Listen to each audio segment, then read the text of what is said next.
Welcome to day 2 of our coverage of Carto, which we began on this stream yesterday in the same time slot at the commencement of what will hopefully be a long run of indie game coverage that we have planned for the rest of the month.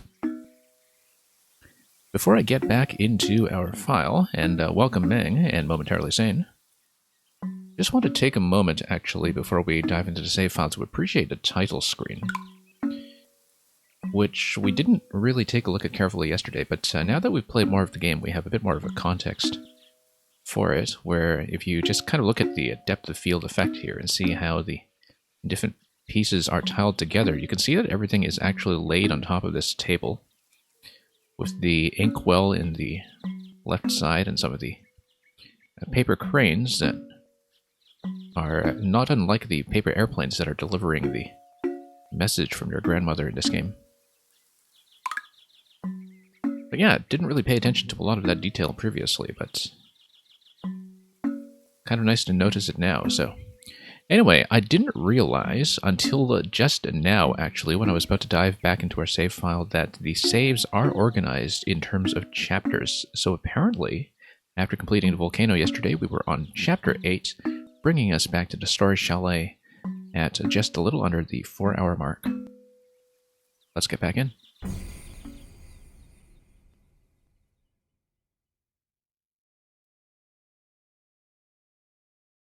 And the adventure continues.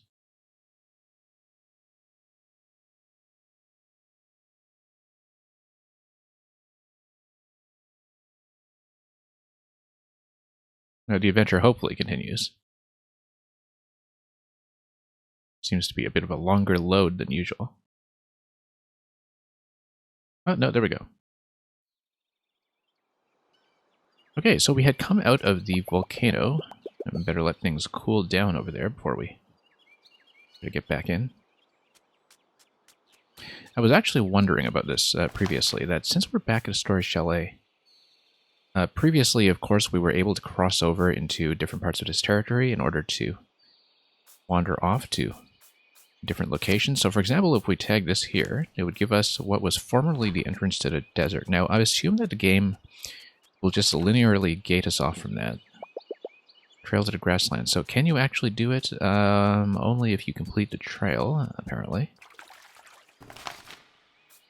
And you're no longer really permitted to do that. Oh, no, because the desert entrance was this way. So, for example, if you decided to just rotate this in, would you actually be able to go back to the desert huts? Granny isn't back that way. Okay, so no, you actually are constrained in such a way that you do need to move forward and head back to the storage chalet for further story developments.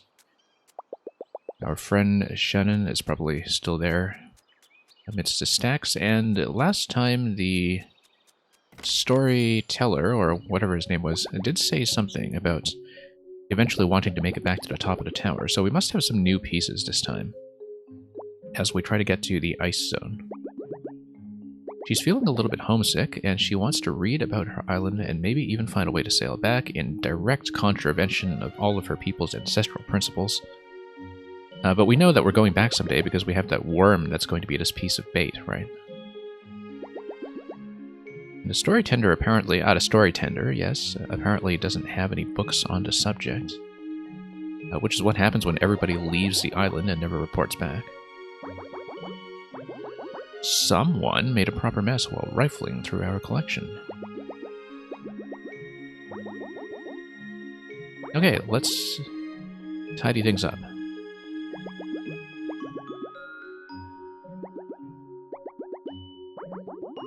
Very similar to the book he's reading right now. Yeah, we understand why. That's because everything is just being written as we go, except I want to read about myself first. Let's move some boxes, though. Okay, so it's basically a Towers of Hanoi problem. It literally is the Towers of Hanoi problem, just with n equals 3.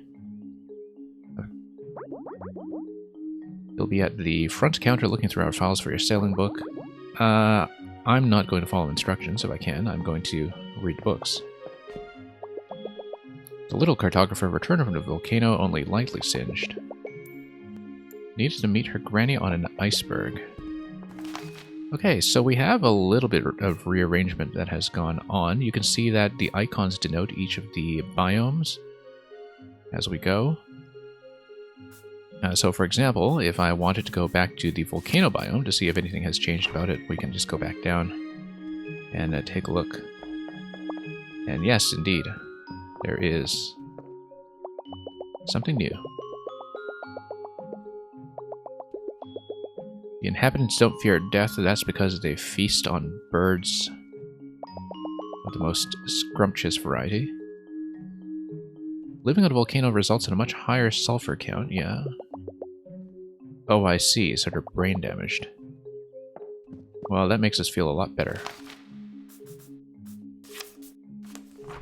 Let's see if anything else has changed about the other shelves. I'm just kind of curious. Might as well poke around while we can. Just see if anything has changed about any of these rooms. Anything glowing that will give us something new to play with. No, let's just do the Towers of Hanoi problem then. So right now this is just a 2-stack. So what's the goal again? I guess it's just to move everything to a different pile in an equals 2 problem. Does this affect anything about the map? It doesn't seem to. Everything seems to remain as is. And you can't interact with that any further, so it looks like we've done our job. That's actually just an n equals 2, so... absolutely trivial, but maybe he'll give us a more complex variation once we talk to him. Fine boxwork, then. Next match is ready. Let's see... n equals 4, that's easy.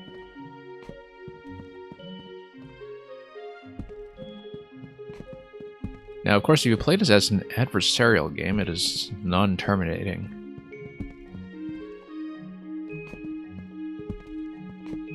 I mean, there is always a deterministic algorithm that you can use to do this.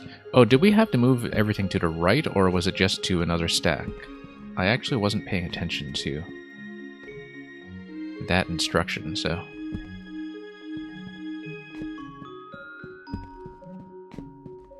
Let's see, because right now I've got the 4 base in the middle. And so that may actually be affected, depending on whether it matters. I mean, obviously these solutions are interchangeable. Yeah, you actually do have to move everything to stack 3. I didn't realize that. Otherwise, this would be a terminating condition, and you would be acknowledged, so... my mistake. Let's redo this slightly so we can move this to the correct location. Just takes a few more moves to do so. I actually did recently read a science fiction story from a few decades back that was about the Towers of Hanoi problem. I'm trying to remember what the title was.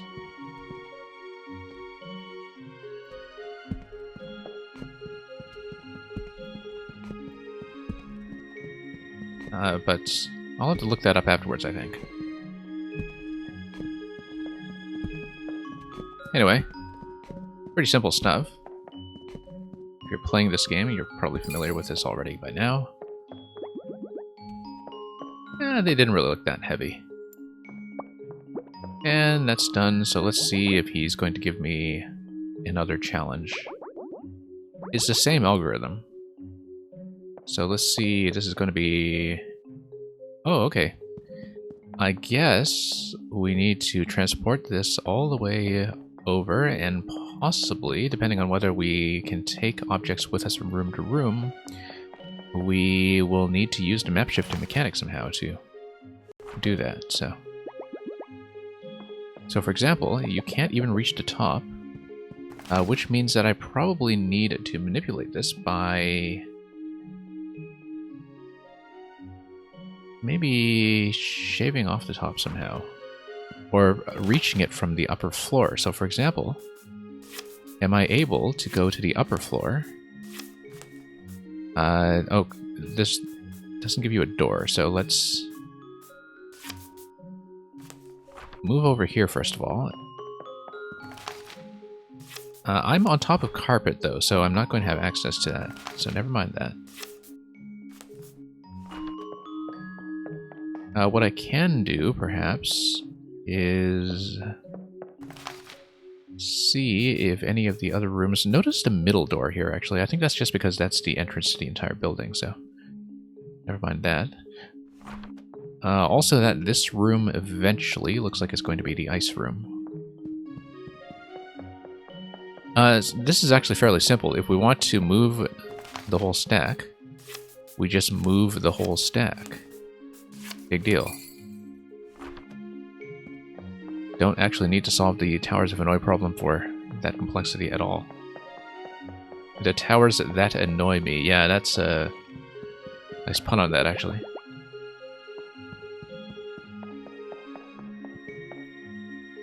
And...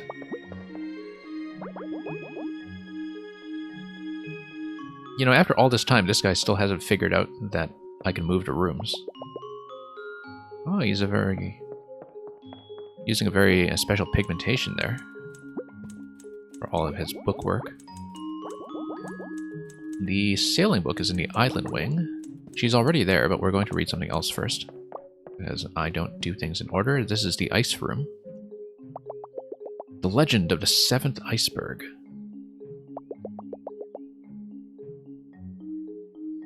I'm guessing we'll meet that archaeologist eventually. The iceberg contains a treasure to improve the lives of all people living at the edge of the world. Yeah, so we'll have to deal with that at some point. The icebergs will shift as well, and we'll see what kind of original map mechanic the ice zone actually introduces when we get there. Running into a friend might be the last time you see them for a while if the icebergs don't drift together again, so there's going to be some kind of autonomous movement that we need to play against, perhaps. Residents install supply boxes of essential tools and food, like sea pickles, apparently, on every iceberg in case anyone were to get stranded. Yeah, people just kind of deal with the shifting tiles as a fact of life. We know that the island room has more books, but given that we have some new glowiness here, I just want to check the other rooms one more time. Probably nothing. Let's just head on over. So much about the culture of your island here. And some of your traditions happen on other islands too, apparently. Let's read the other books first. The blue-haired girl who is always adrift. This sounds familiar. She imagined her people back on her island laughing and fishing, and she missed them greatly. And she's totally going to violate all of their family traditions, and it's going to make sense because otherwise there would be no parenting there, apparently. Oh, however, she was quickly thwarted by heavy ocean fog and her compass stopped working, so the implication seems to be that she's already tried.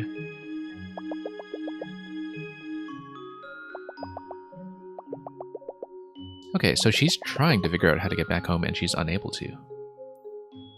She's made a total mess of the books. Most earthworms are experts on the matter we have an earthworm.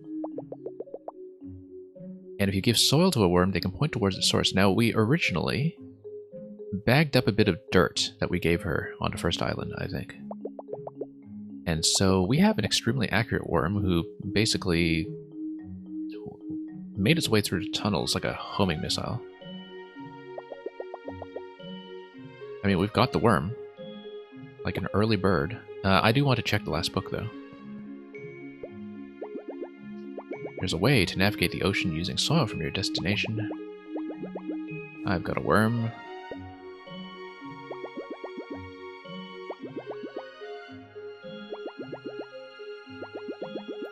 Okay, please let me read the other book first.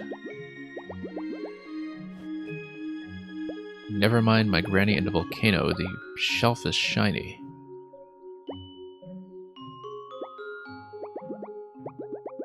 Yeah, we'll eventually get to the ice zone.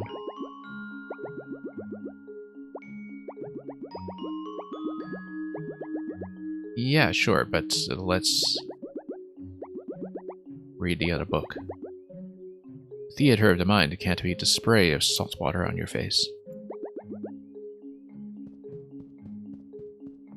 We'll see about that. Come sail away, the origins of a tough tradition. Ah, okay, so now we find out why she is forbidden to go back. Used to be the ocean or the bad weather.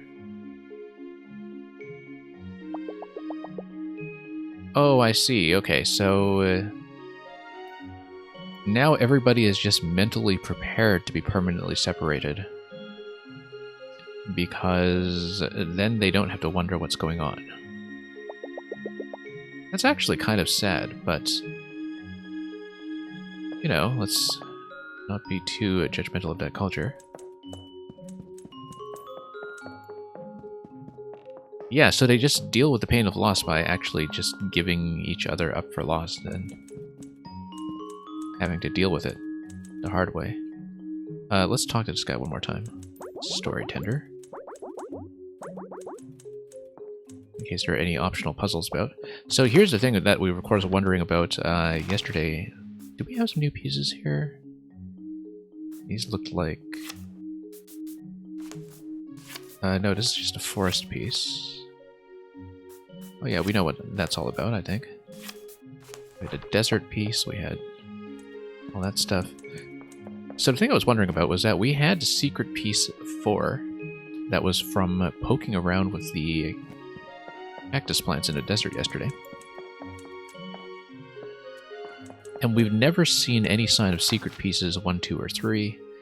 Possibly secret piece 4 is the one that you actually do find first, if you're just to make a square out of 4 pieces or something, because it just kind of gives you the total cardinality of the number of pieces you can expect right off the bat. So it may be that secret piece 4 is the only one we're supposed to have access to so far, but we're far enough in the game that I do wonder about that. Because we may have missed a fair bit of optional content already, who knows? It's the only thing I've found out about so far, though, that seems to be along an optional path. Okay, so we've got the Wrigley Companion, and then we're going to hit that island first and then proceed to the iceberg, so... Interesting, now that we kind of look at the Story Chalet's external design, just to see how all the rooms are very haphazardly stacked on top of each other in a way that is totally imbalanced. I don't think it's actually affected by anything we do inside. I think it's just a permanently static piece of exterior artwork, but that's fine, we'll deal with that. We do have to hit the dock, so let's do that. Let's cruise. You take the soil, I'll take the sail. I had to read that quite carefully because the typeface made the A and the O look close enough to each other. Okay, so Shannon and Carto back on the high seas.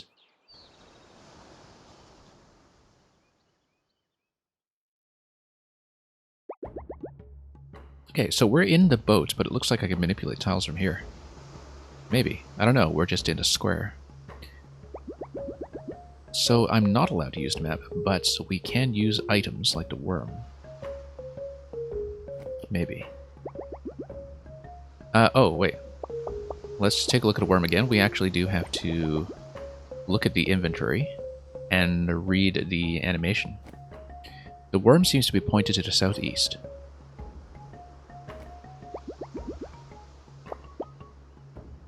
And it totally is boat time, yes. Getting kind of foggy. Let's take a look at a worm once again. The worm seems to be making the letter N. I think it's actually pointing north.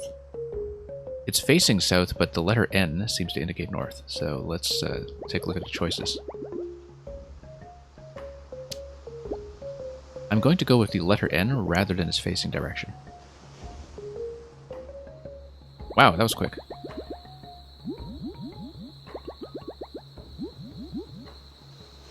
I wonder, actually, if that changes depending on the localization. Like, if you change the language, I wonder if the shape of the worm changes accordingly to match the clue. Or if the compass rose is always just going to be NESW. I don't really know about how universal the English designations of northeast, southwest are as far as the compass roses go anyway, despite having looked at a lot of historical maps. Because, so, for example, in French it would be west spelled O-U-E-S-T, and it would be with the letter O, right? But I should actually notice stuff, because I used to look at a lot of historical maps. Which is one of the reasons this game caught my attention in the first place. Just out of an interest in cartography. Wait, what did she ask me? Dead and 2 pieces, 11 o'clock. Ask me again. What did she say? So, the worm is in 2 pieces. It's somehow managing to survive despite that. That looks like the number 11, actually. Let's talk to her. So, is it going to be 2 pieces or 11 o'clock? I mean, this is clearly the island, and it could be dead.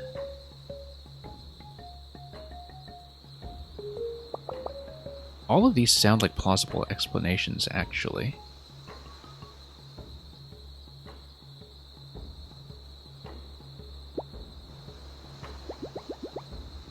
Let's see if we can consult a map. Okay, we can't consult a map. The worm is wriggling with excitement. It's not dead. It totally is in 2 pieces, though. It's sort of cleft along the diagonal. Let's split up. Divide the boat in 2 pieces. That doesn't feel right.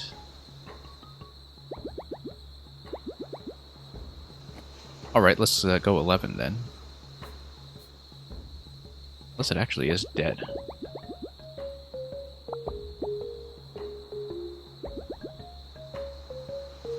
In German, East is Osten. Yeah, that's right, I do remember that, in fact. I don't have very much German, but...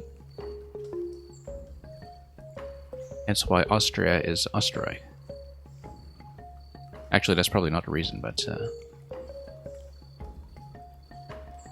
in the lake. Okay, let's wrap this up. Let's check. 7 o'clock, sail clockwise and go straight. Something to do with a hook. Let's check the worm. Question mark. Question mark pointing down. Doesn't really look like a 7.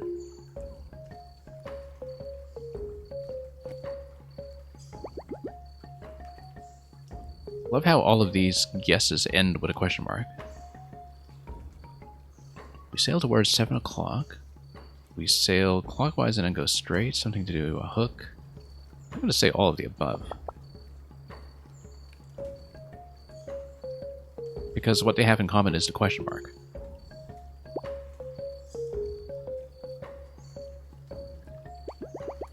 Sail towards 7 o'clock. Then turn clockwise, go straight, and throw the hook.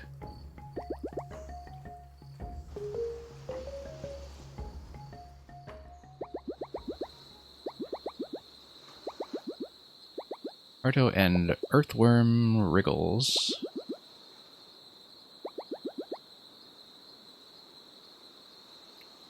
Let's split up and look for clues to the iceberg. So she's going to make it all the way back to the island to see her family, except she's going to stay out of sight and not see her family. Okay, whatever makes her happy. So, was this actually the original arrangement that I left behind? It seems like there are some extra tiles that I hadn't seen before, though, so... including some of the ocean tiles that we dealt with previously. There's quite a lot more to this island now, in fact. I do know, however, that originally we were dealing with the baits in the starting location. Alright, you know what? Let's just flip this. Head towards the pier. Nothing here.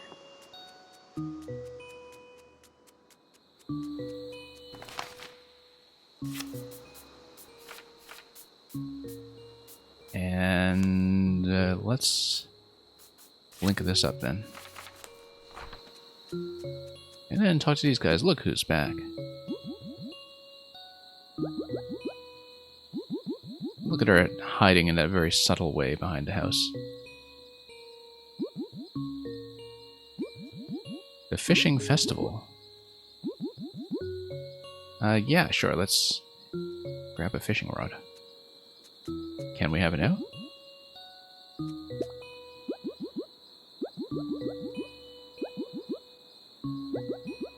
Did we sail the whole archipelago? Close enough. Still have to find the iceberg, though.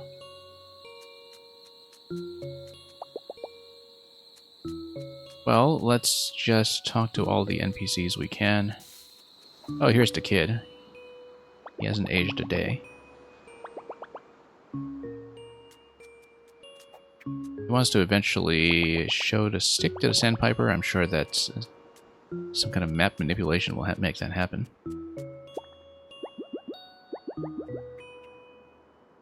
Any visitors competing this month?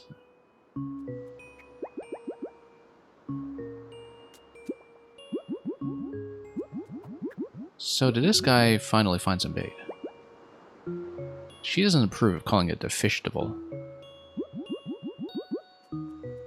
Big fish lock. Okay. Oh, okay, so it's amateurs only. Otherwise the professional is just going to clean house with them.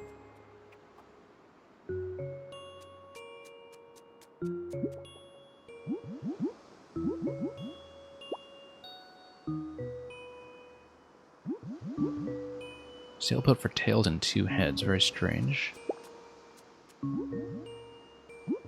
Okay. And look at Shannon still hiding behind each house as we visit her former neighbors.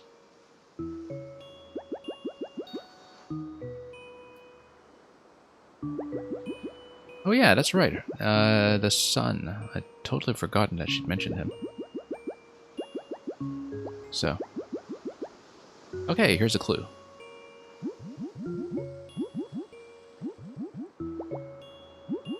Good map of the ocean might lead you there. And so we need to win the fishtival. Find all the lost fish and lead them home to the nets. Okay, let's make that happen then. We've got lots of map to cover. Oh, also she's back at the boat. So let's just head back there and...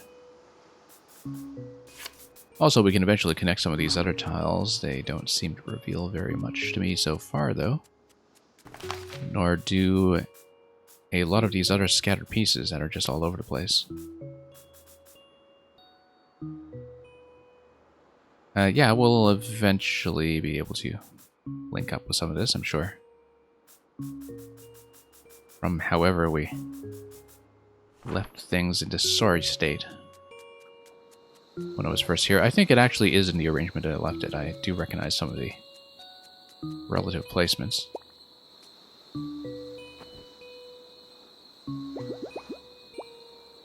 And she's going to get a blear hug from her father. Indirectly. Get to the iceberg, find the ocean map, win the fishtival. Big fish law. And we need to make it shaped like a fish. Okay. She's going to disguise herself as Rhiannon. There's no way they'll recognize her now without her unimpeded blue hair. Do we take the boat, though? No, I don't think so. I think we have to create the lake. Look at this. So, this is totally ahead of a fish. So we probably need to close the loop somehow, and...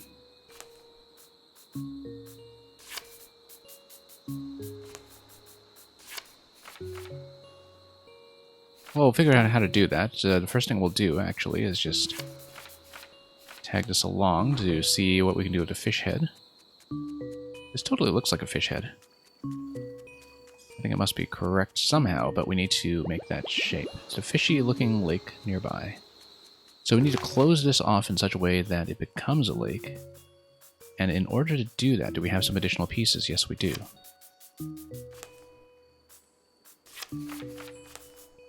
We need to just move some of this stuff out of the way. Probably extend it a bit. It's going to look a bit like an eel. Oh no, here's a fishtail that we have. So is it like this, or is it like this? Well, we just need to make it look more like fish, I think.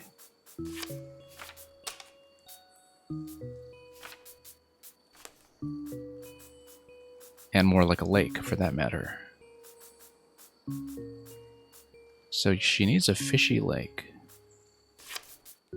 But no, this doesn't look anything like a fish. Now this looks like it is potentially going to be a fishtail though, so... let's think about how to reshape this. Because drawing shapes what it seems to be a bit of a point of difficulty here.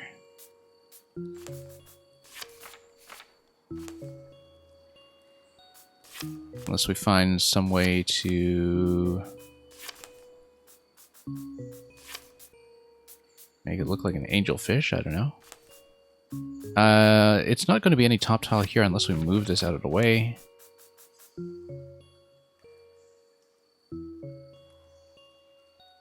Let's talk to her again.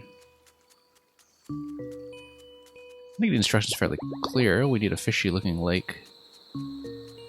This is a fishy-looking lake. I don't know if we can do anything else with its current shape. Because we've got the head, we probably need something like a... I mean, we've got tail fin, we've potentially got something like a dorsal fin. That doesn't look like a fish at all. I wonder if we do need to use all 5 pieces for that. I feel like we must. But that won't really explain much of anything. Okay, you can just make any kind of fish, actually. You just needed to connect all the pieces together with a fish head. So you didn't actually need to be that perfect. We just needed to make it look reasonably like that fish emote that was just posted in chat. Well, if it looks like a fish and it quacks like a fish, then it is a lake that vaguely resembles a fish. 2 outsiders in a competition this time, and the map, of course, is kept in a fisheye. Prizes are safely locked away. First one to collect every type of fish wins. Let's manipulate the map, because that's how we'll cheat. Okay, we've got a fishing rod. Let's do the thing that is way too common in video games in general, for some reason. Now, what kind of a mechanic is it going to be? It's not going to be the Animal Crossing or the Stardew Valley mechanic. It's not really even going to be the Zelda mechanic. Ah. That point looked like it was promising. No fish biting right now. Let's take a look at the map. Let's also take a look at the NPCs to see if they give you any other clues. No fish and biting. Okay, I see. So you can actually have the magnifying glass symbol show up anywhere along the coast. So you can cast anywhere, really. I think maybe we do need to use the gulls as a clue, although maybe we should talk to the kid first, because the kid knows what's going on. 4 types of fish in this lake. He drew them. Oh, okay, so we actually just need to reshape the lake, I think.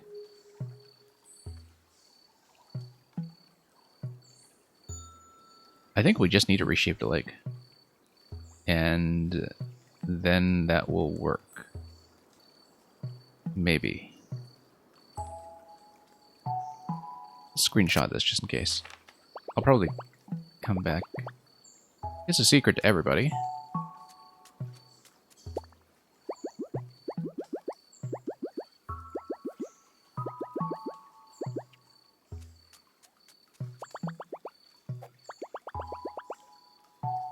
So yeah, we won't be catching any fish, I guess, until we create a lake that is shaped like his illustration. And do we get to see the illustration? Actually, it's just in the inventory. So let's just take a look at that. So yeah, going to be straight line with a bit of a curve up top. See about that green fish then.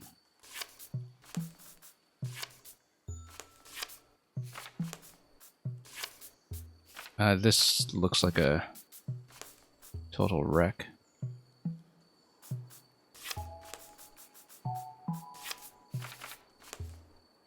That's almost certainly not it. Top piece needs to be closed off, bottom piece needs to be extended. So we'll do this.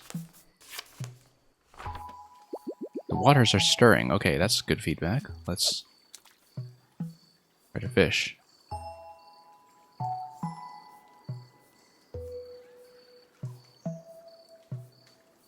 And will we have a bite? I'm just waiting right now.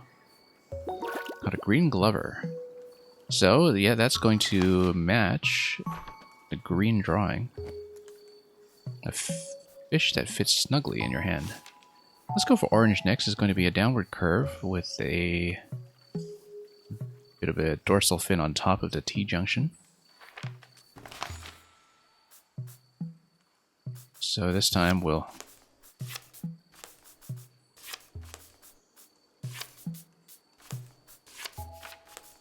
do that.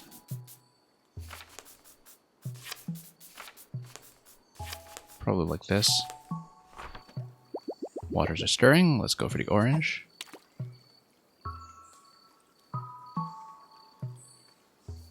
And discover what kind of species we're dealing with this time. Milko's goby. A golden fish with a subtle confetti pattern. A pig next. A tail fin is going to go in the bottom. Yeah, don't know if we consistently use all 5 pieces for this. Like, I'll need the T-junction right away for sure.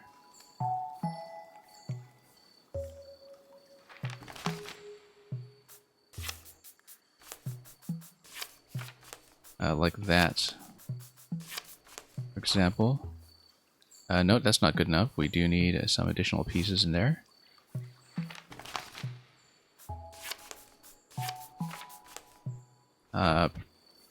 Probably one additional curve up top.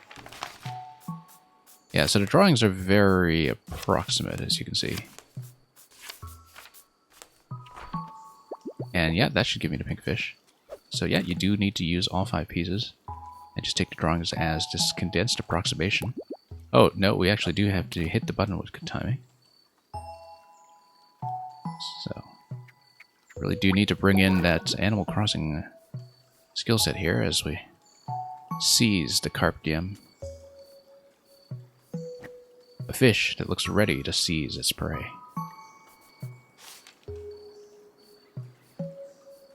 Okay, so finally we're going to have the blue fish. Notice a starfish as well. That's a little bonus there. I don't think it denotes anything. I think it's just there for show, given the limited number of pieces we have. But yeah, we're going to have a fin down low onto T-junction, followed by curvature and tail fin up top. So hang on, let's move some of this stuff.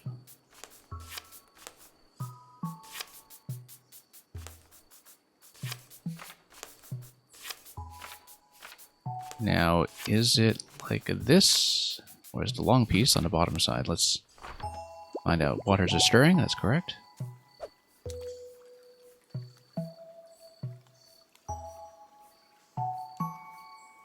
The tension builds. Got a blue bandit. I caught everything. I want to read the description though. Turn in your catch. Sneaky fish and hides in the mud. Okay, let's just dump this right here.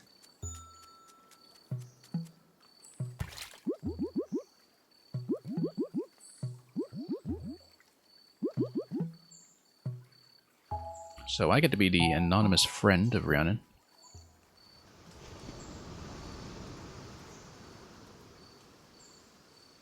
Yet she's overjoyed to receive this map.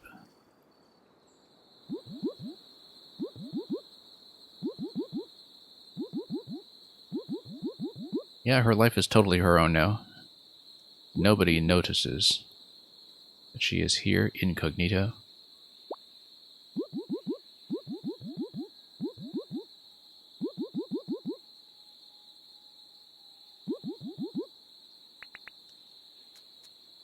Well, now she's been put under a little bit of pressure. They're her parents. They totally know it's her. They totally know. Nobody's fooled.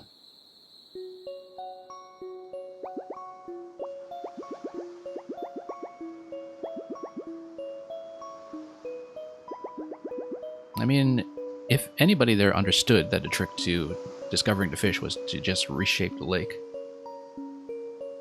they would have been able to catch something.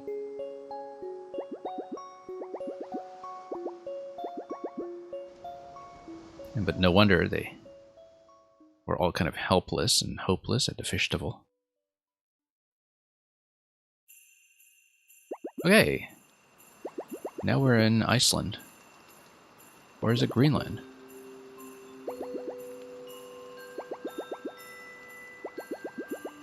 Okay, so she's going to look for somewhere to dock.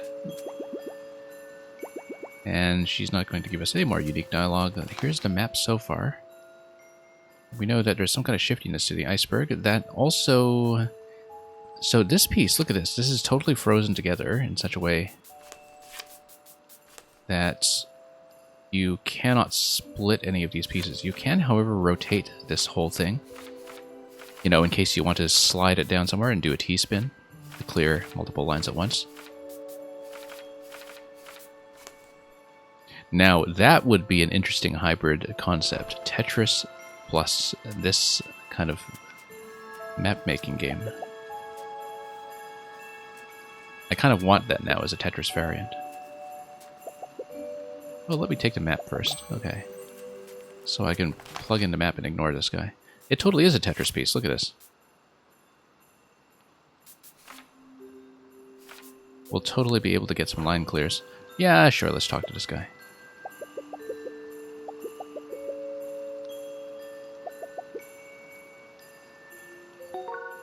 Okay, so we've got a scarf.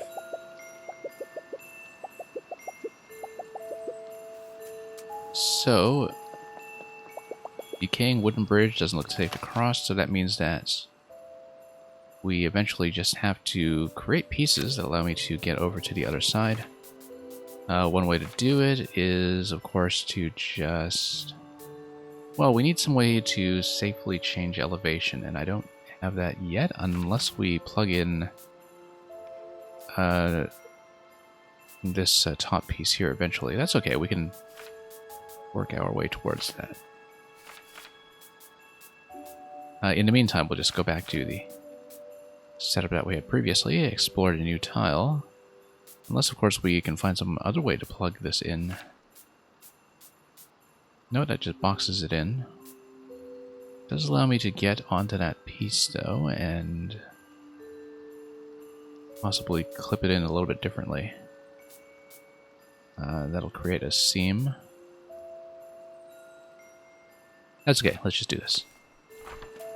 And maybe something about this layout will just reveal itself.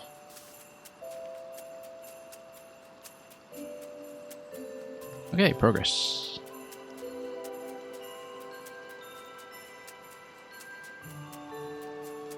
So yeah, you just get to see what tile this is. I guess we just have to move between the tiles and rotate them as we go in order to transport ourselves to different locations. Like this one here, for instance. Still wouldn't be able to make it through this way. But you would need to find a particular tile to stand on that would really let the orientation make sense. The benefit of doing this is that you could eventually just transport yourself down here. I could just do that right now, in fact. No need to wait. Good tidings. Oh, this guy seems crazy about pickles. He was on the other side of the mountains across the bridge. And yeah, so we'll just get across there eventually and grab his tools. Let's see, first of all, if there are additional pages in the area. It doesn't seem so. But that's okay, because we'll just move this piece such that we're inside here now. And that allows me to, first of all, discover some new locations. This is sealed. Hang on here, let's check. Backpack that smells of ancient burlap. I may or may not have his tools. Let's take a look here.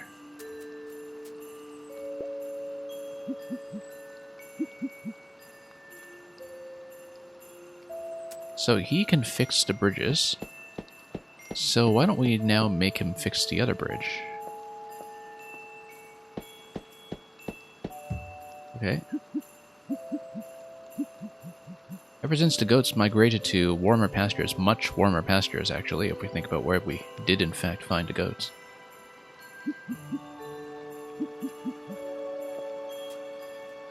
Okay, so he's going to fix the other bridges. Is he going to also fix that one? I guess we'll go back and find out. We can, of course, go down to the forest. Well, in the meantime, I do want to scan these other locations first. See if we're going to be missing anything.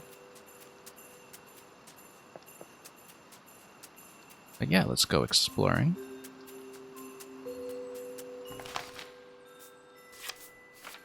This will allow me to transport myself to anywhere else in these successive quadrants.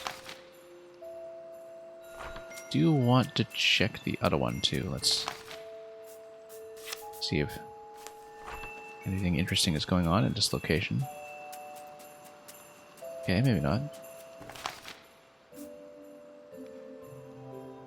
However, we can transfer ourselves over just by moving to pieces.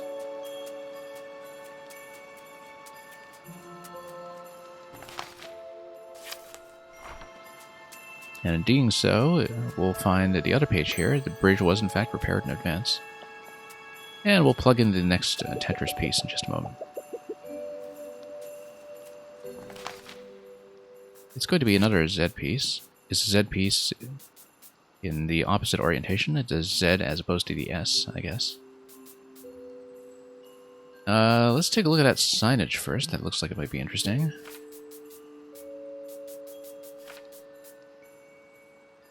We'll have to, first of all, find a way to match it. This will do if we... Oh no, it won't.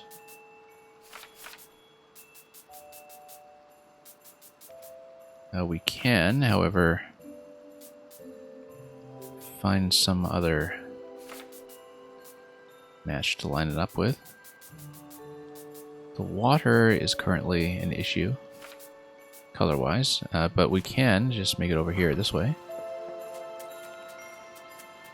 And just shift ourselves bit by bit.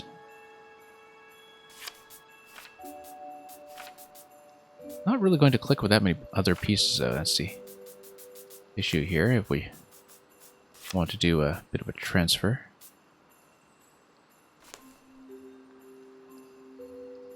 That might be interesting, because we can eventually plug it in to create the quadrant this way, which implies that I should head back over to this bridge tile over here.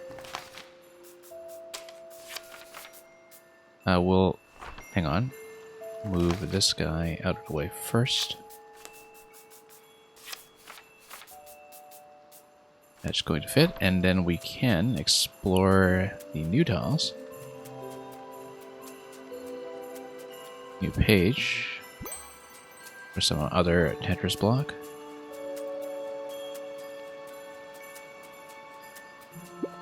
Hello there.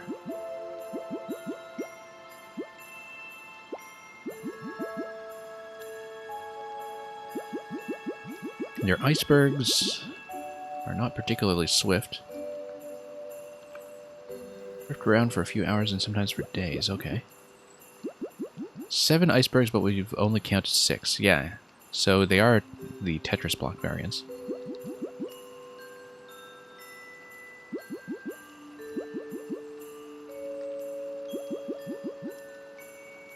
Okay, we don't actually know the characters by name yet, but okay.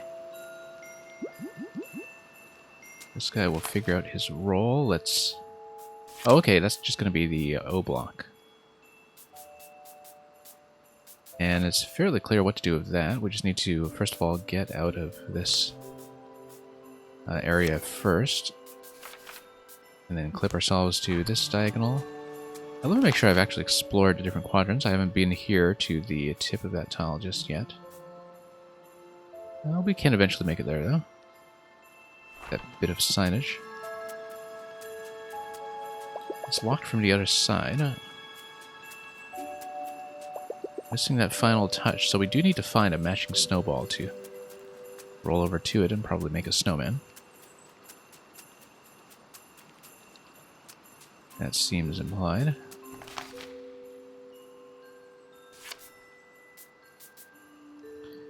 Well, the best thing we can do right now is to find a way to transfer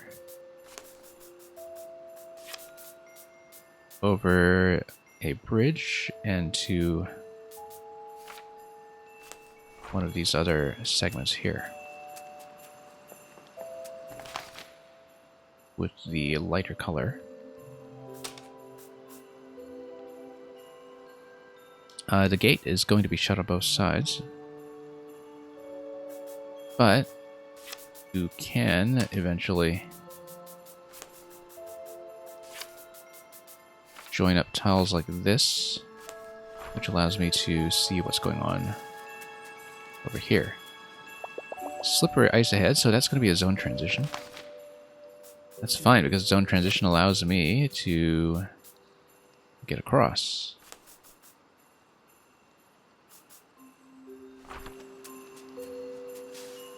Ah, okay, so the arrows do tell you where you are permitted to go. You must follow the path, so... Because you must follow the paths, that implies that I do need to be doing a bit of rotation here. And that is fine. You can't change directions midway on a cross, though. You do need to follow it along.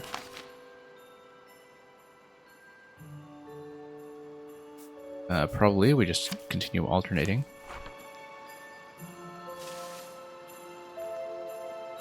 This seems like it's going to send me into the middle of nowhere. No.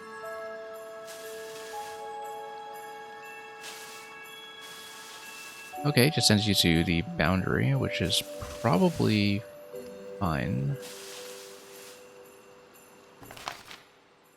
Yeah, a little hard to see without being able to zoom ourselves anywhere, but this is one configuration I should also keep in mind.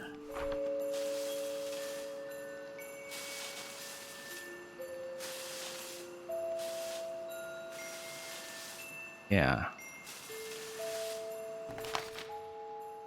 Well, we only have... Oh, we actually do have this other ice piece up here that I can work with, which I hadn't previously considered. Not an exact match. Yeah, it does require a little bit of memory as you go. There we go.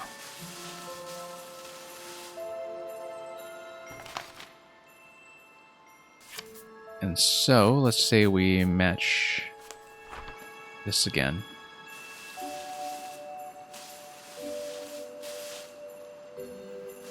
Not quite. Yeah, it seems like you actually need an extremely good visual memory for the different pathways. Otherwise, the pathways do become difficult to track. Unless there's some way to kind of magnify your way into the pathways. We can kind of reverse engineer this.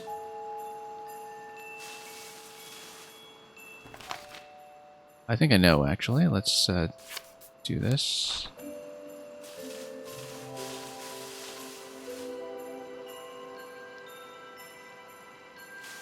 I can somehow retrace.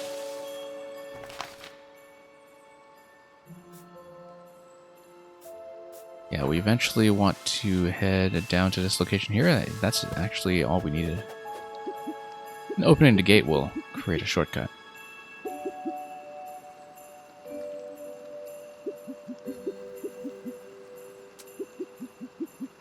Have I heard of Luwak's legend? One day we'll find a precious treasure on the fabled 7th iceberg. Yeah, we read about that in the book earlier.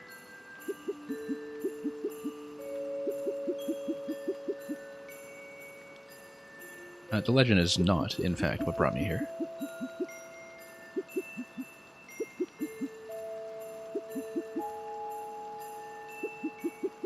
Okay. Let's try to open the doors from the inside. Nice scarf.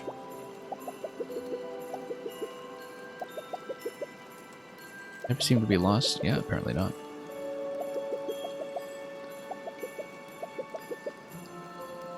This guy's just looking for loot. Okay, let's grab a Tetris block. Storage structure made out of wood. Or wood.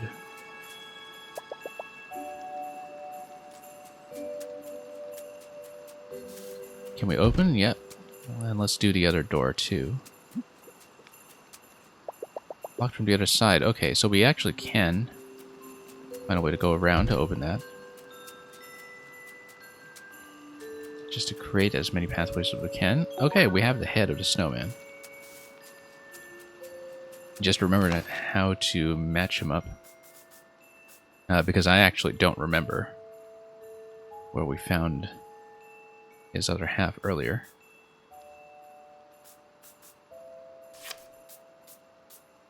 Let's just create some pathways here, and maybe I can retrace my way back. And also eventually open up that door from the other side, but we don't have anything matching that tile right now with the whitest layer of snow.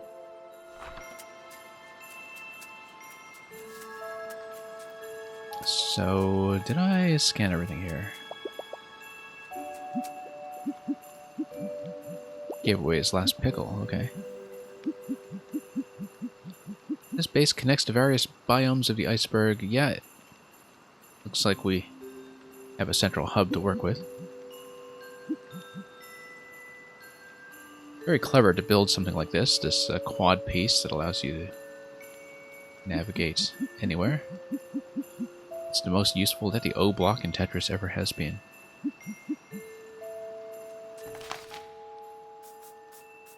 Anyway, let's find the rest of the snowman. There we are. Missing a final touch. arms, probably. We'll find some twigs.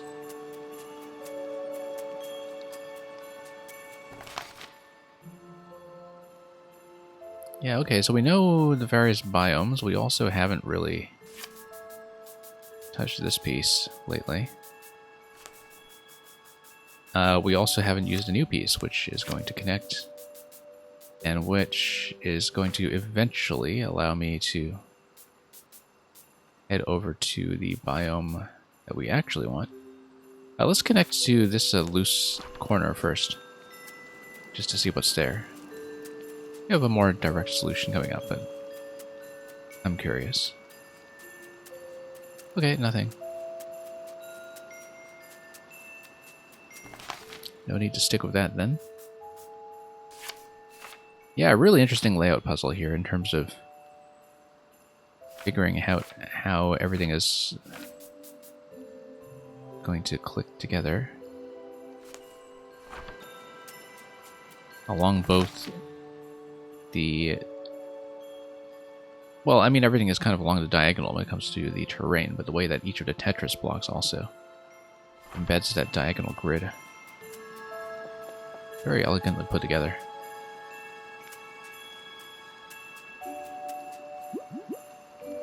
Oh, here's this guy.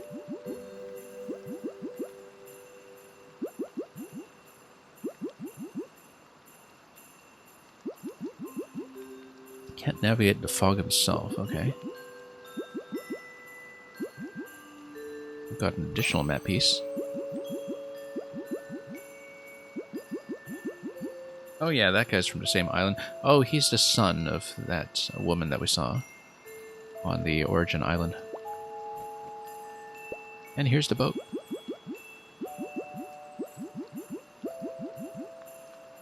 And yeah, she sent him a bit of a keepsake.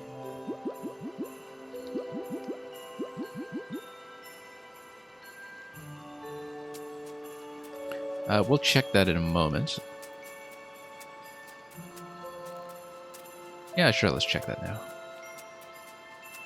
An abandoned lighthouse, forgotten even to the sea.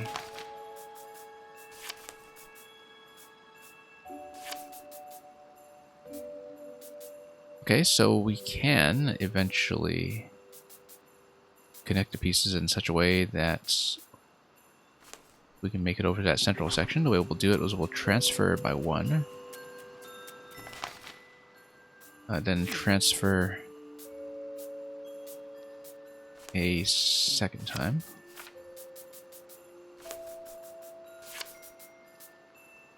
And then we can transfer... Oh, that just goes back to him, though. Oh no, that might be a new access point, so...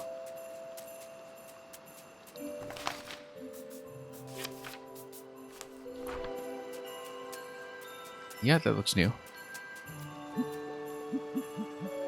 Neglecting the monolith.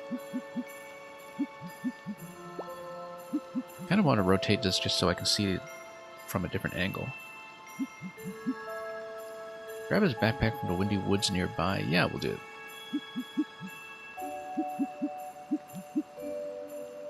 Sure. Let's rotate the piece. Just want to see. Whoops. Commit to it first. Okay, nothing special. We would need to unsnow it. Ah, yeah, here's the windy part here that we do have to be a little concerned about. Okay, so the wind is going to blow in a certain direction. And so I need to match that somehow. Or just have a way to wind it back. Yeah, you can just match the terrain color, and the wind direction doesn't matter from there. Because you'll just be pushed towards your new location. Blue and white berries. Okay. Nothing really interactable here yet.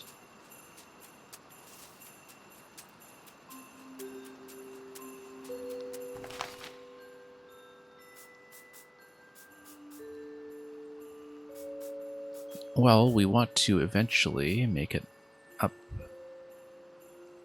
all the way. That's not hard, actually. We just need to probably come up here. And yeah, the wind is going to consistently push all the way down. Ah, okay, so this tells you about the wind.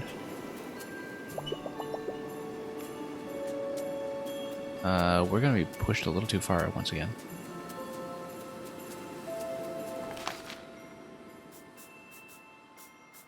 A couple of key items that we need to locate along the way once we try to get back onto that ice piece.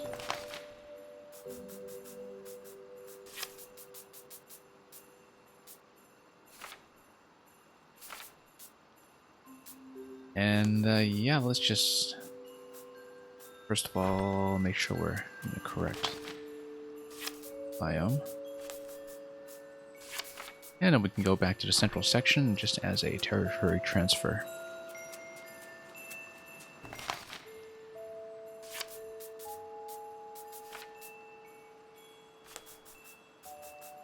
Actually, no, that just gets back to the same ice problem that we were already dealing with earlier. That doesn't meaningfully improve anything.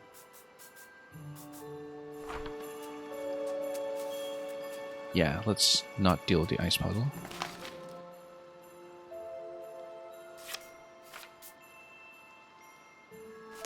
Can, however, come up here, observe the snowman and the wind. Still looking for the arms.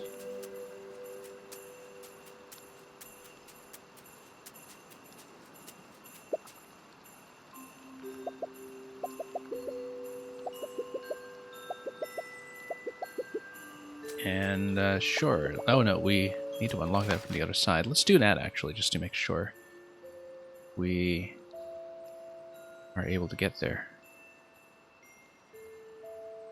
I think I should be able to make it back up to the dock. Well, let's just follow the path.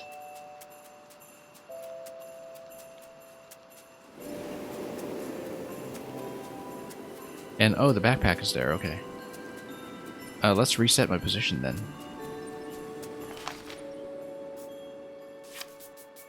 Put the backpack present.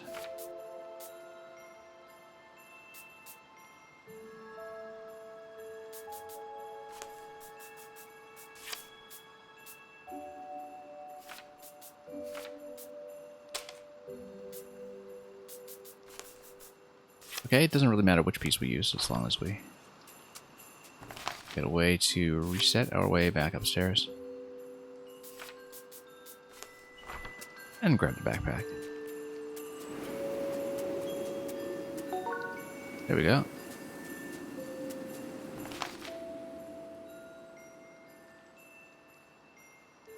And he's fairly close by the looks of it, so we'll see what we can do.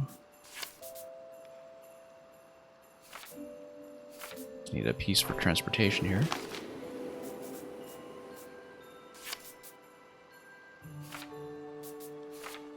Need not be anything fancy.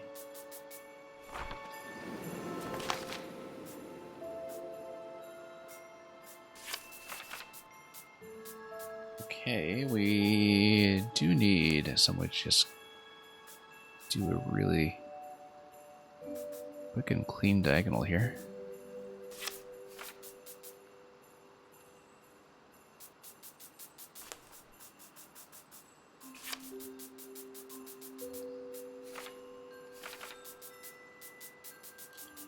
And that's going to be fine.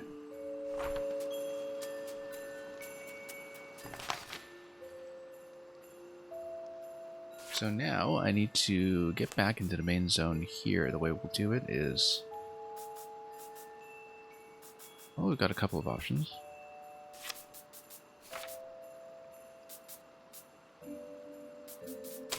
I mean, we could just move that piece entirely until it cooperates with my agenda.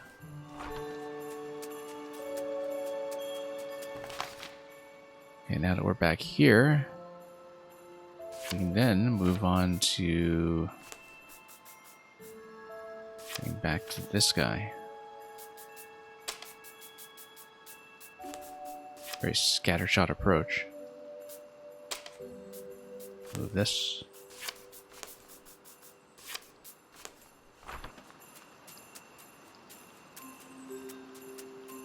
Let's do something about that. Oh, forgot about the gate. Okay.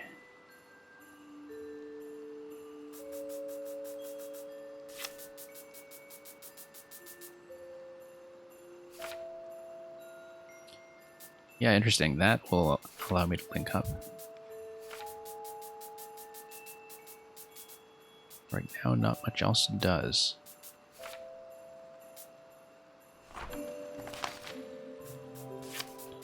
Let's move that aside.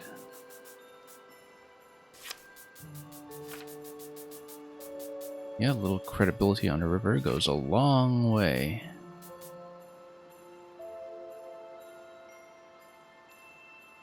Just need to get myself onto the white patch somehow. Probably using this piece. Depending on how the wind direction is going to go, I don't know if it's realistically going to be blowing in that order.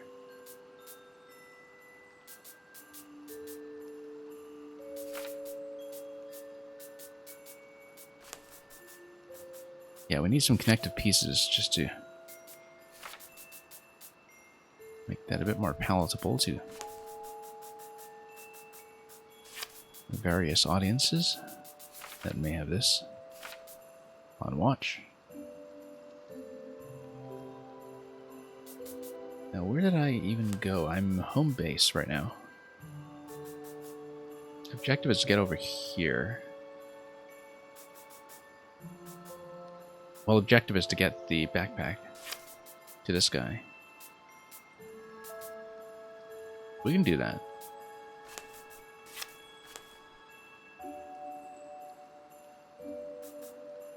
Oh, except for the lock on the door, which we still need to resolve.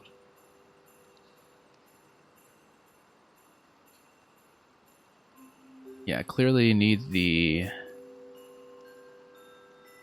medium tiles to match up here.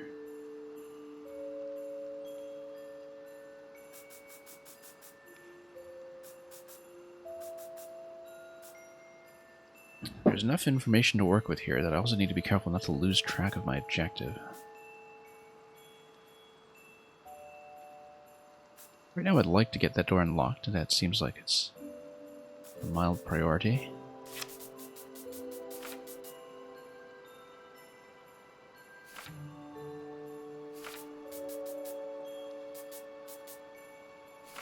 And a way to do that will be by filling in something like this and then having a connective piece afterwards. Stitch things together.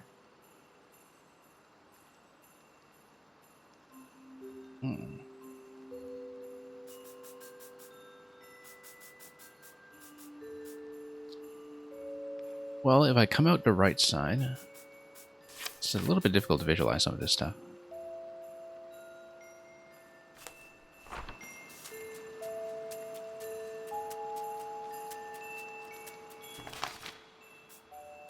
I know, let's go down to the next tile first.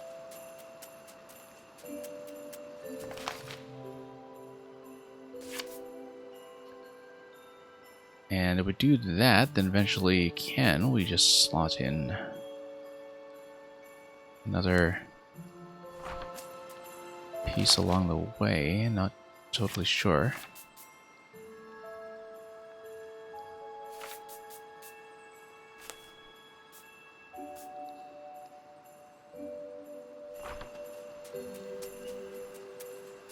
Down arrow. Yeah, that's kind of down the current.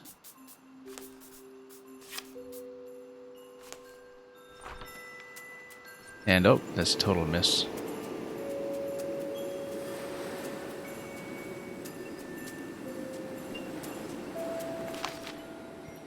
Now let's see how efficiently we can repeat this.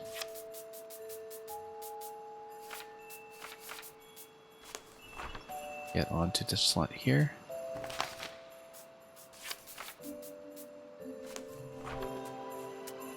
And yeah, let's see if the wind blows me all the way down or if I can actually get on top of the bridge. There we go, there's the bridge.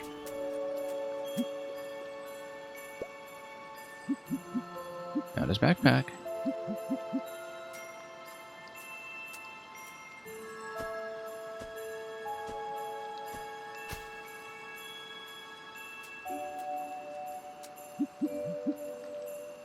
And do I see the patterns?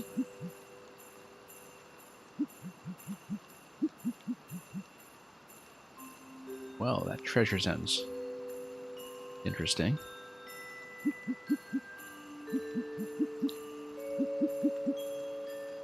We'll need to find the fabled 7th iceberg. Each side of the monolith has a different pattern. So if we rotate this tile...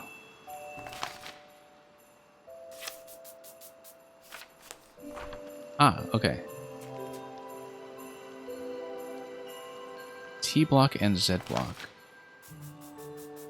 Wait, let's take a look at this again. T block and Z block.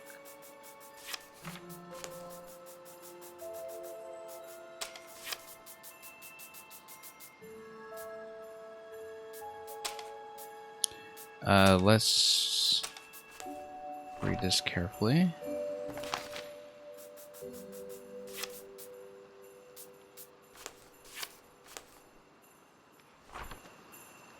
No, that doesn't look like how the nodes are to be connected here.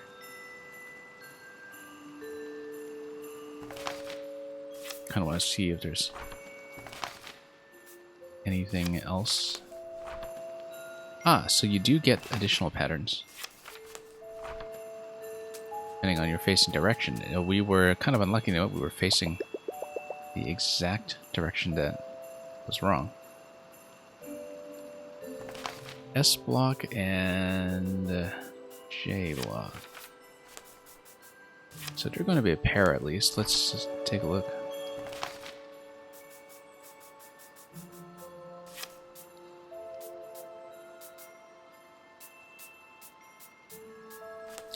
Also, looking at these tiles, they don't quite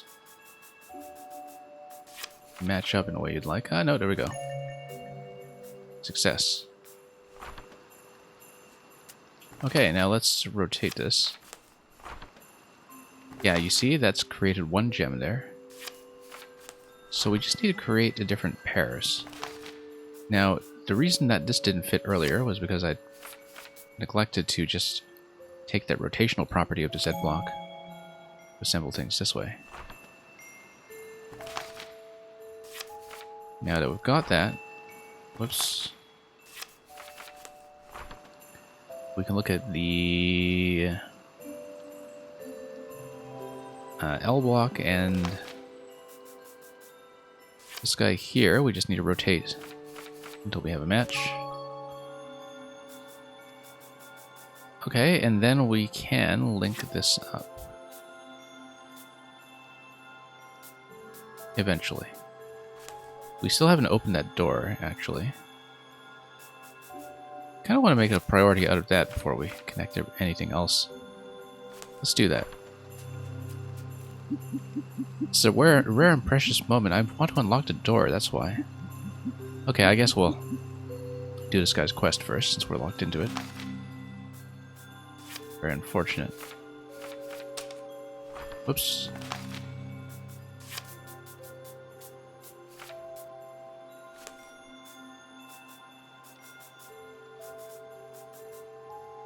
Yeah, it looks like we'll just need to match that with something in our existing arrangement.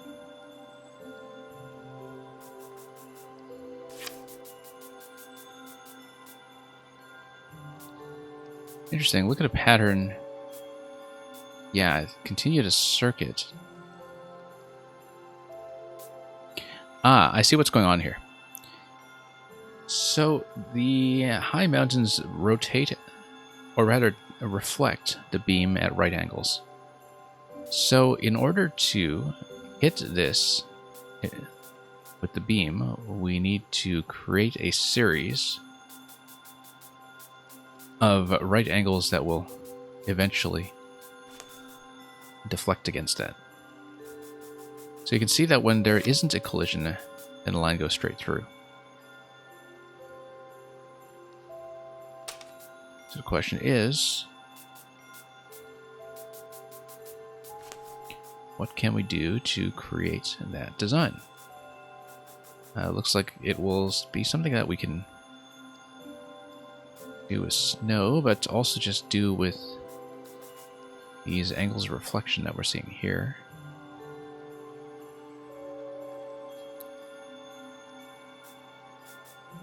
I wonder if it's advantageous to keep any of these other things in their existing orientation. I feel like that is kind of implied, just in case it becomes useful.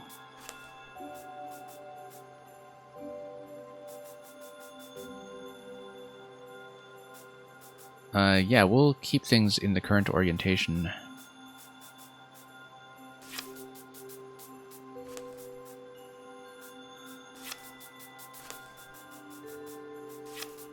And we'll see how this goes. Can I plug in some kind of diagonal along that location?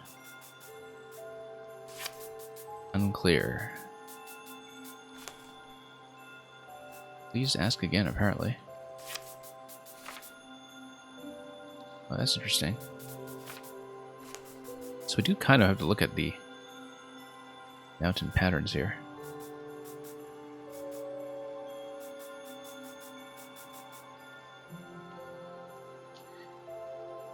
Well, quite a few possibilities to work with. Also, if you diffuse any of these pairs, then does the beam get deactivated? I don't think it does.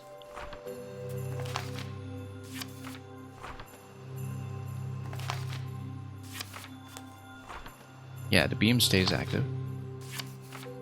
Well, the beam stays active. We don't actually need to maintain any of these pieces in their current orientation. It's just a bit of convenience, that's all.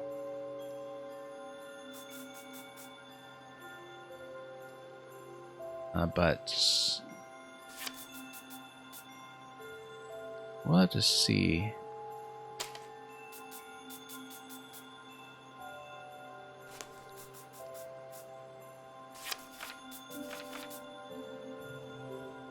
That's not going to be a match. Now, do we have any additional pieces to work with here? No, we just had the 6 Tetris pieces, and we have to make do with that.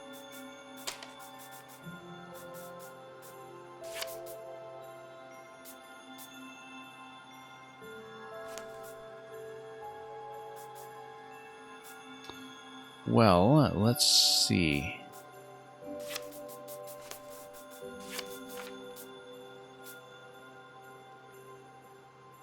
I mean, that isn't exactly what we need. That isn't at all what we need, really.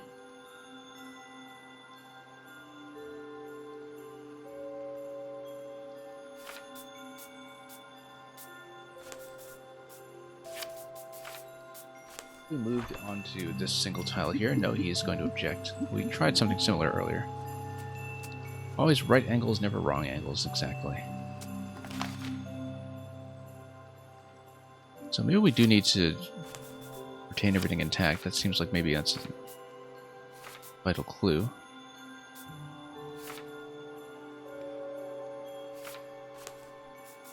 Or we just do slightly more subtle movements than that. See if we can steadily create something.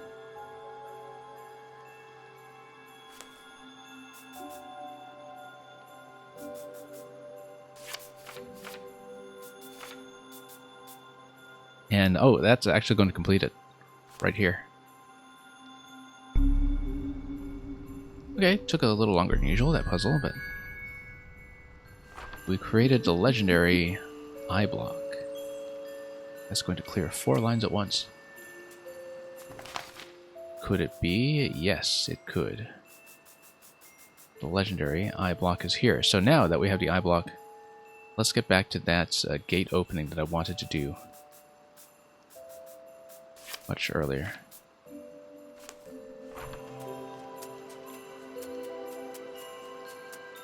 Just for convenience.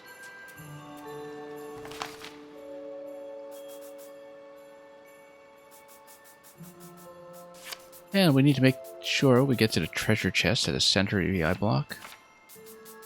The way we can do that is... This is a Z piece. No, it's not. We can just move this. Okay, let's head down.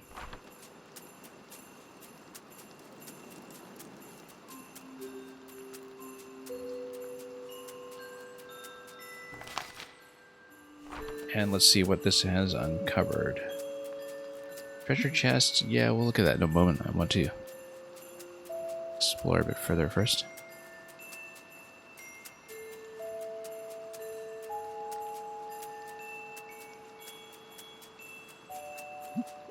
Let's talk to each of the NPCs.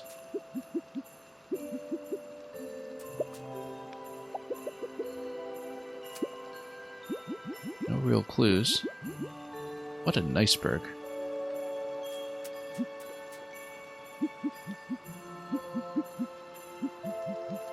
Okay, so we got the Ancestor's treasure. Can we open it? Does he have the means? I feel like he's not going to.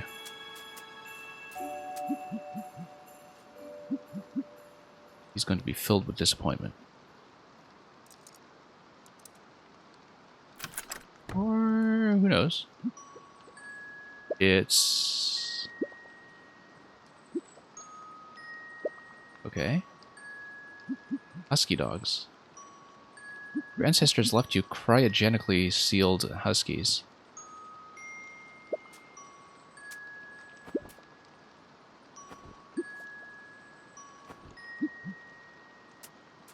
Okay, we have the scars. That's enough scars, actually, since we just very conveniently had one extra. And my scarf. This iceberg surfaced from below and grounded the boat. Okay, so... well, now she's going to need a lift.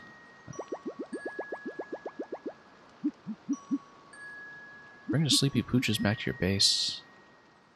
Let's do that. We're going to have a cutscene.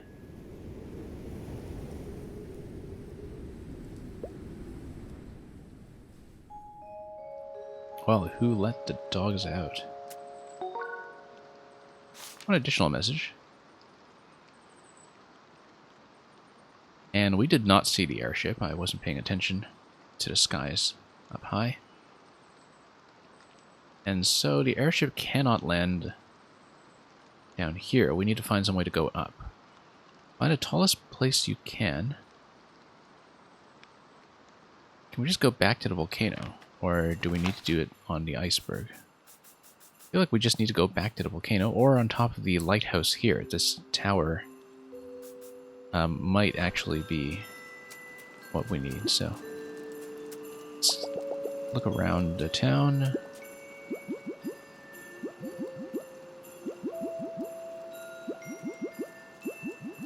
Will you please drop this near the shore of our island on your way?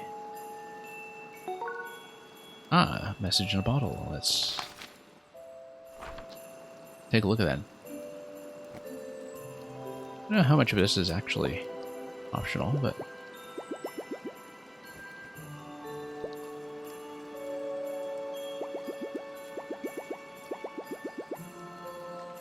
she wants to head back to the storage chalet. And then back to the water. Okay, so we basically cleared the ice zone already just by restoring the huskies.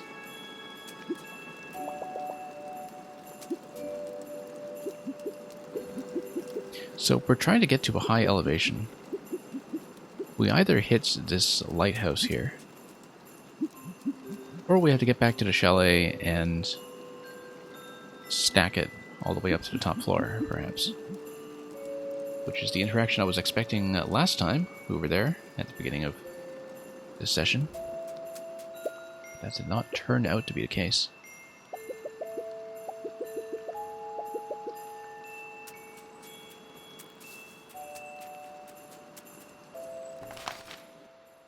Well, nature has apparently been restored. Let's take a look at how to get back here.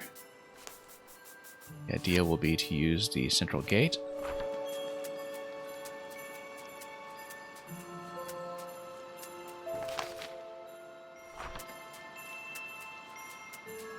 Well, from what we were seeing earlier, it looks like this can potentially be trivialized by flight.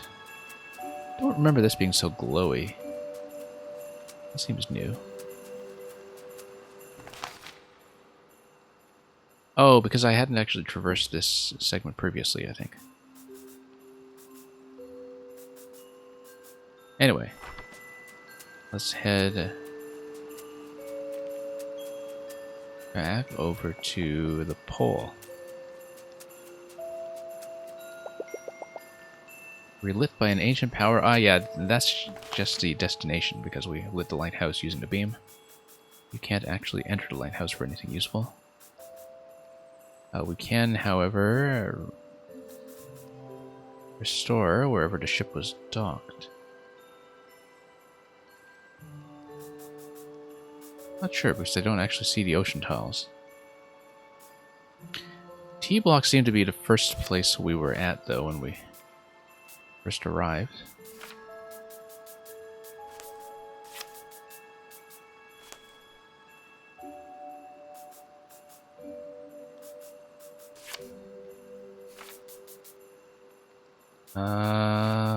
Let's see.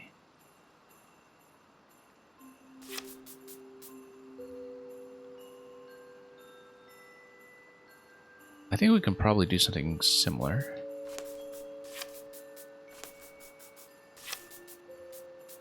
Walk like this.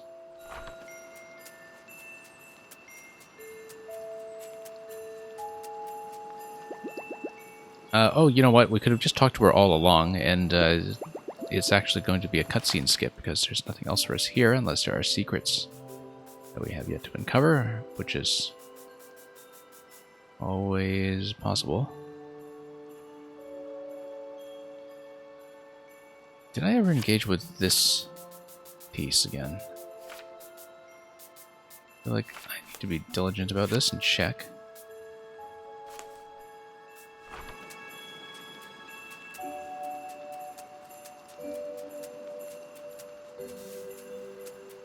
That's the thing about games like this, is that you do need to have some excellent visual memory sometimes for places that you've been to before. Not going to be that.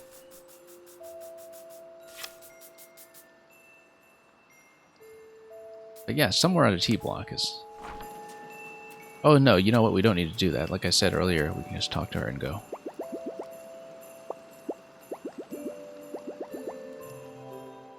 Okay, never mind. We could have just done things the easy way.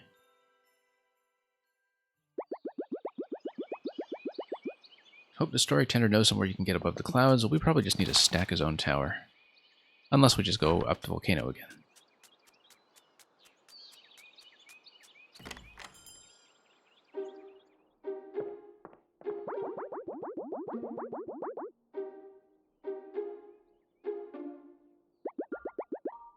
Okay, get above the clouds.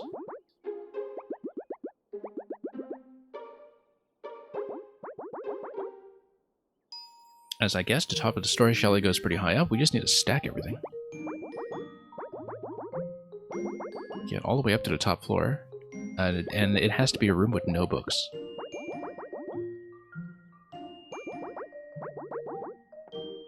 And we need to follow him first. I do want to come back and read the books, though. This looks more like the basement than the top floor. It was a normal morning many moons ago, and I was doing my rounds of the chalet, reading the new chapters, feeding the spiders, that sort of thing. I was still half asleep and wandered into a door I didn't recognize. Before I knew it, I was rocketing upward, and it spilled me out on the top floor.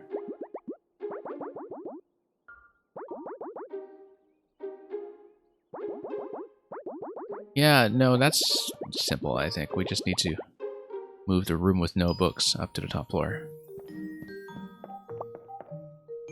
Mother's reach. The strength of a tree is measured by the growth of its roots, as they say in the wildwood.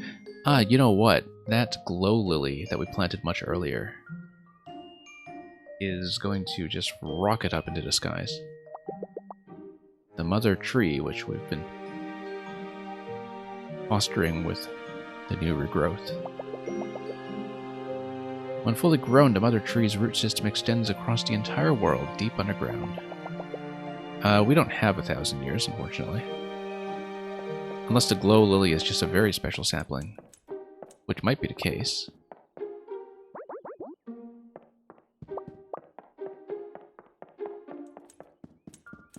So yeah, we'll be revealing some kind of hidden door.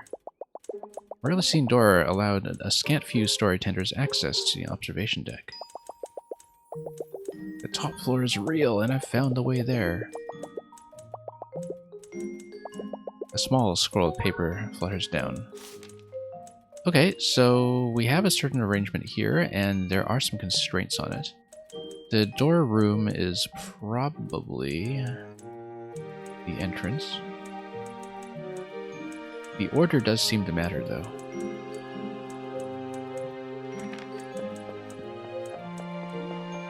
Let's read as many books as we can in the meantime.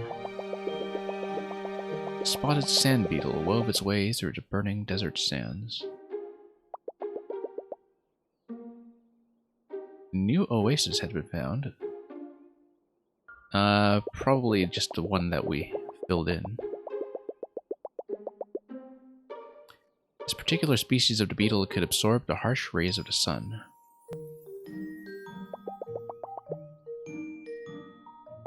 Okay.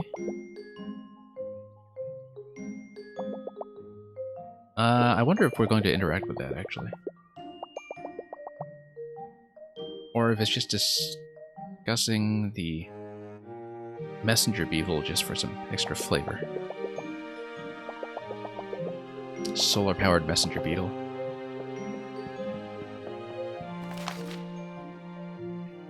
Okay. We currently have 8 tiles to work with. We saw the desert tile signified earlier.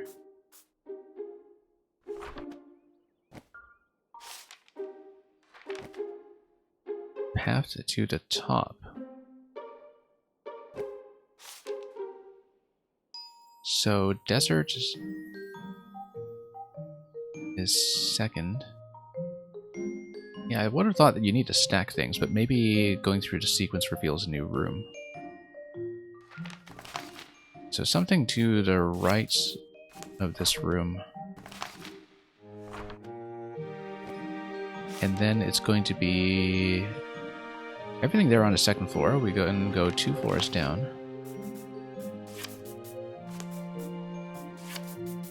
So let's just move some things here.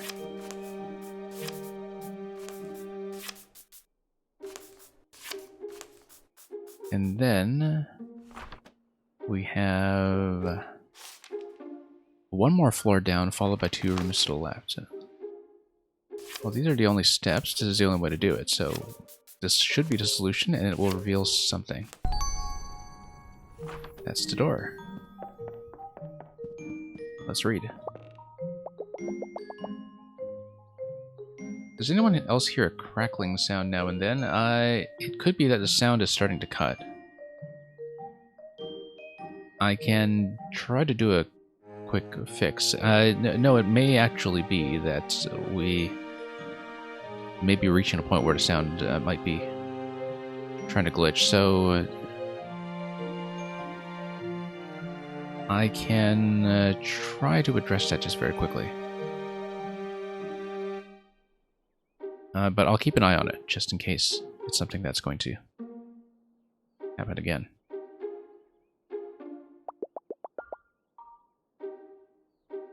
And so yeah, the iceberg people have a very close relationship with huskies. Honestly, recovering huskies didn't do much for me. Okay, here's your crossover with Old Dungeons and Dragons inspired RPGs. Another legend of the iceberg involves a miraculous drink called Neverwinter.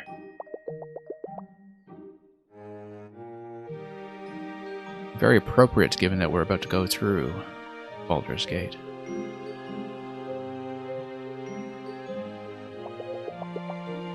So it's just going to be a hibernation recipe. We may or may not run into it eventually. Anyway, revealing the secret door. Okay, just give me a moment. At this point, I am just going to try to reset the sound quickly. Looks like it should be functional though, but I'll just do it precautionarily just in case. One moment.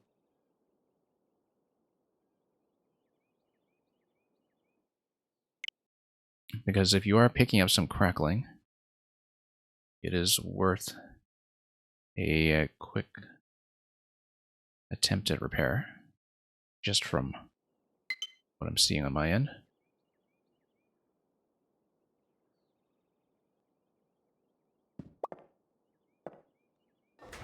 Up we go.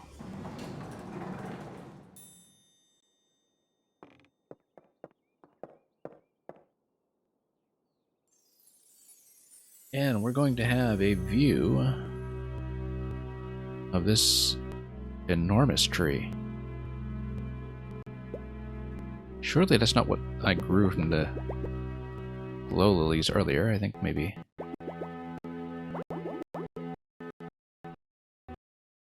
Well, we'll find out in just a moment. And yeah, Meg, Merry Christmas to you too. Very appropriately placed. Wrong kind of tree, but... Oh, you're saying that it sounds worse now. Okay. Well, that's very unfortunate. Yeah, let's try to fix that again then. A moment. I guess maybe I did make it slightly worse. I can't actually tell because on my local audio it sounds just fine, so... I need you to pick up on that kind of thing for that precise reason.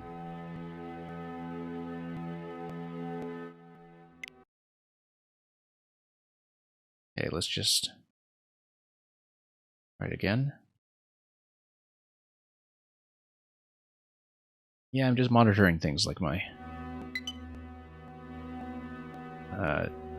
computer temperature and such at the same time, and seeing if it's at that threshold where things usually begin to break down. Let me know if that's better at all.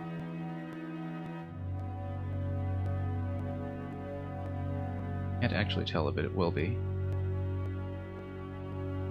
Anyway, we're still below the clouds. We need to get up a little bit higher, but we can potentially get on top of that tree if that tree is actually going to reach higher than I'm able to myself. How about on top of that enormous tree? Exactly.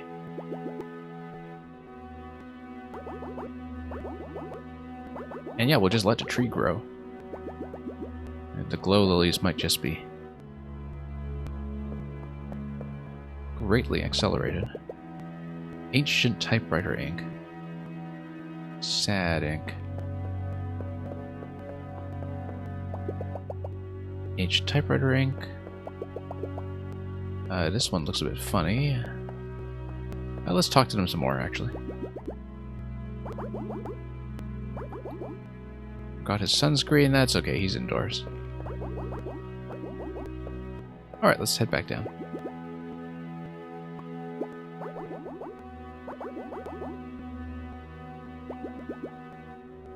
Time for some elevator action.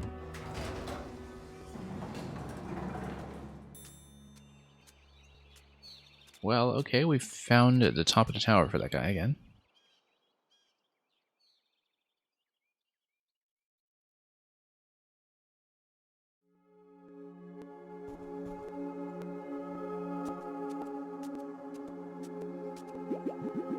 And all of these guys are here to greet me. They're really impressed with the growth of the glow lily sapling. Didn't take 1,000 years this time. Mother's been expecting you.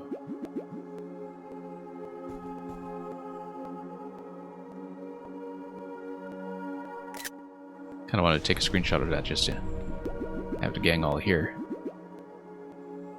Mother says to thank you for your help in her rebirth.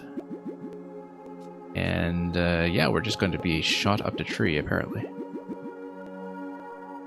Leonard, energy of the land. We may need to do something with the map to make that happen.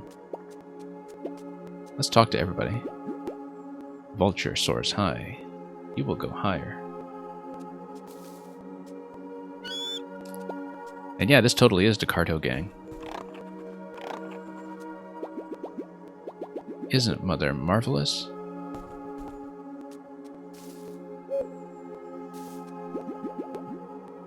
Well, very fortunate that we gave him the sapling that we did. Will the bear give me a hug? Hug? Oh, we totally get a hug. Let's do that again.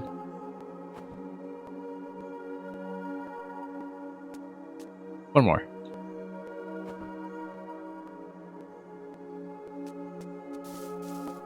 The animation is terrific. If you think Mother is impressive now, you'd see her when she's fully grown. Yeah, given 1,000 years, this tree is just going to be the world tree. Going to reach its way well into space. Can we actually rearrange anything and travel into zone now?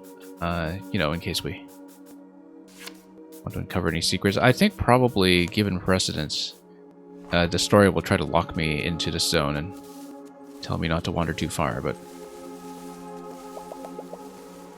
time to go atop the tree, not beneath it.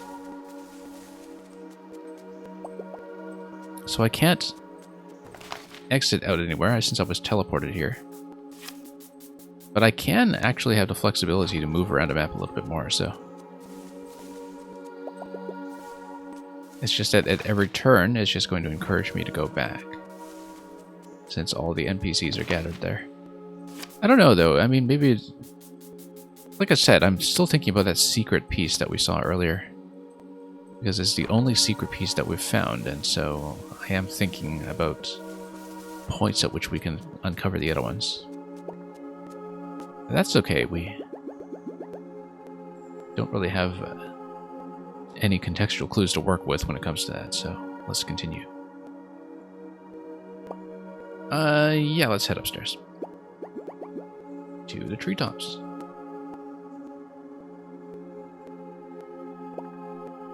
Whoa. Electrodude, welcome. Is that your island in the distance? Probably.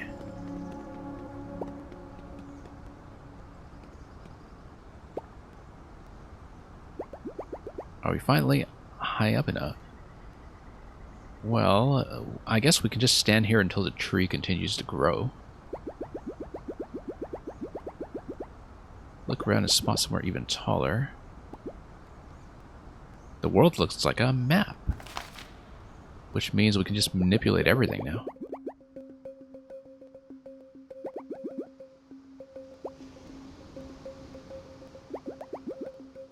Okay, so we can just put the whole world together now, actually. Connect every piece of the map. So we basically just do a jigsaw puzzle now. Except we do it zone by zone. Right now, this is the only zone that we're working with. Alright, let's solve the jigsaw.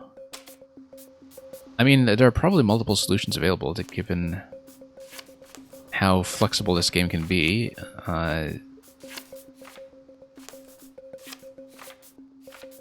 So, it's, I'm guessing, probably not going to be all that strict. As long as we eventually assemble everything. And this is, however, also why I was saying very early in this game that the speedrunning must be pretty interesting.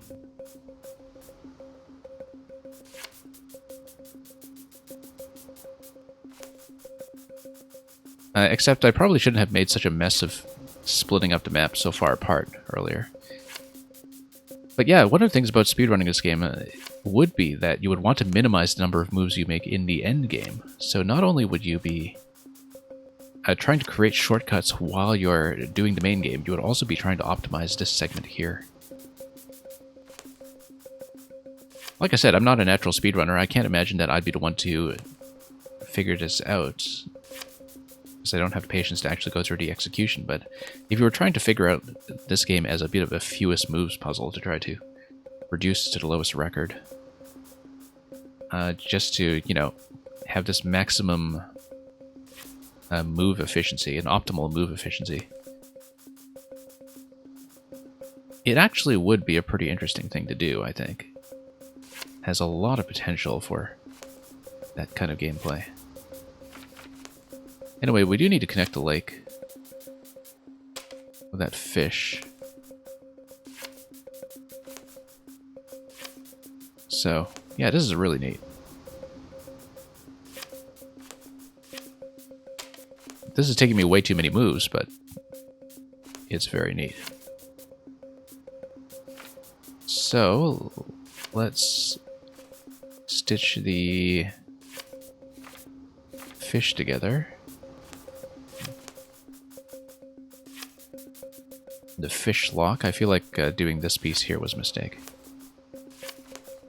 Or at least, not the best thing I could have done.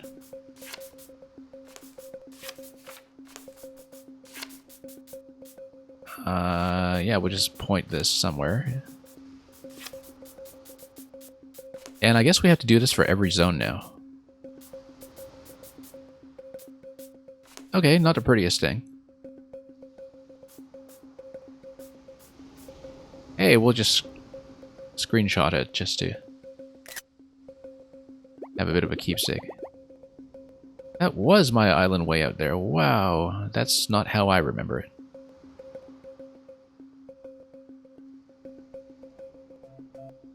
Okay, next zone.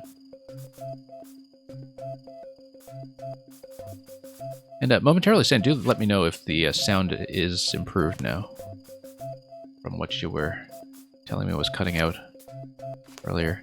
I feel like we are definitely reaching endgame now, given that we're doing this gigantic meta jigsaw.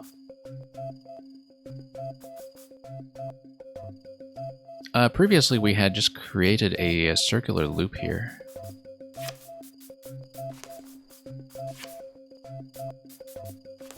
And we can move some of this stuff into place. Having these ocean tiles, of course, creates a fair bit of flexibility as well. Even if you are going to split the island off into some discrete zones here. You know, just have a little bit of a floating patch that's totally inaccessible in the middle of nowhere.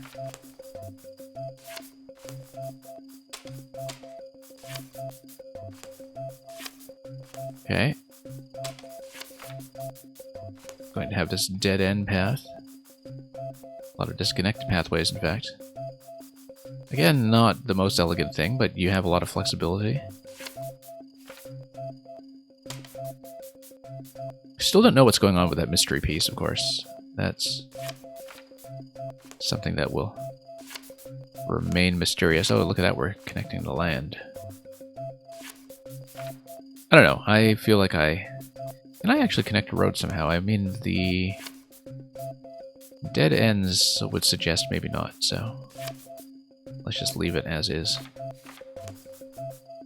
Make this little daisy patch while we're at it. I liked having the adjacency of the huts, though. Not really satisfied with this. Don't like it. Let's be a little bit more particular about the world geometry here and stitch things together with a bit more connectivity, except for this empty gaping hole in the middle. It's not pretty, but it will do. The grassland we first sailed to, it feels like forever ago.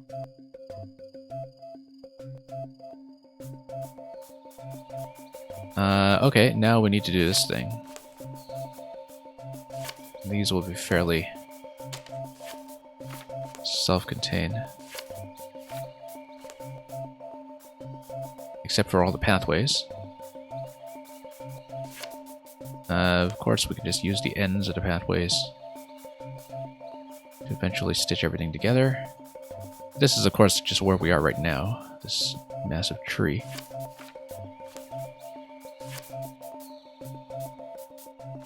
Yeah, we can just stitch some of these. Maybe just use this as a top corner. And use some of these as other connective pieces well after the fact.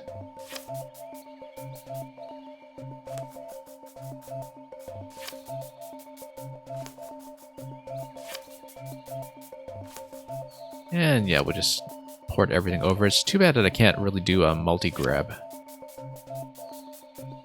But that would trivialize things quite a bit. Hang on, let's just move this out for the time being.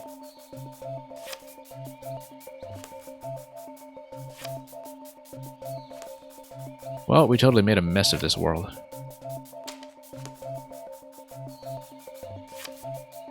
But nobody knows their own local geography well enough to correct us.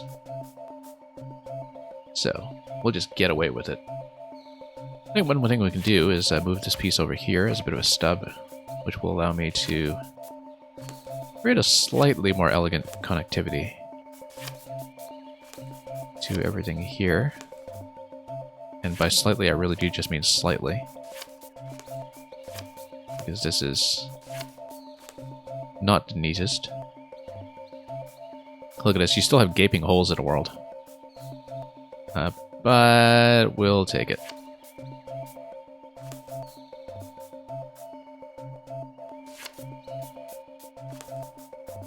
Yeah, this could have gone better.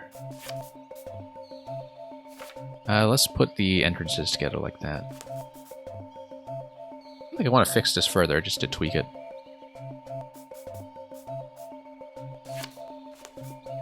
This is not an acceptable standard, I don't think.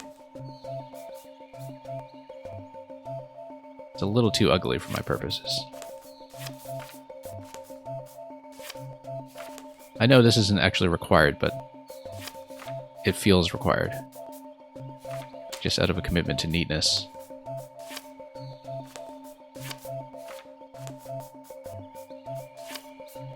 Like that. I think we made things worse. We made things a lot worse. Except we can start filling in some blocks. No, we just made things a lot worse, actually. This geography is now just completely blown. Alright, fine, we'll take it. Good enough for government work. This looks just like you remember it. Meng, I'm glad you have such a better memory than I do. Do you feel that rumbling? It's probably the mother tree just angry with us for totally ruining the landscape and throwing us off into the middle of nowhere. Okay, this is fairly minimal. This is just the story chalet. Really simple, in fact.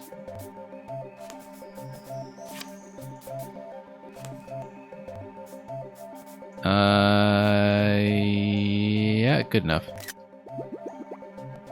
Hi, Mr. Storytender. Desert is actually going to be fairly simple. We seem to have lost half the desert here, actually. I don't know where most of it went. Unless we really did just put it together quite cleanly on our way back in. You know what? We can just stitch these together and it actually does everything for us already. Okay, that was elegant. It's enormous, she says. It's not really enormous. It's a tiny desert. Okay, this will be interesting because of the way that the volcano has multiple floors. So we just need to kind of fudge our way around that. And hope the lower level also makes sense, particularly because the volcano here, like, this piece doesn't connect to anything, and so that's actually going to be a potential issue, unless, of course, no, it's going to connect to this piece, which we had deliberately pulled away earlier, so it wouldn't be destroyed in the eruption. So that's one way to do it. Hang on. I want to maintain the current orientation, actually. Let's...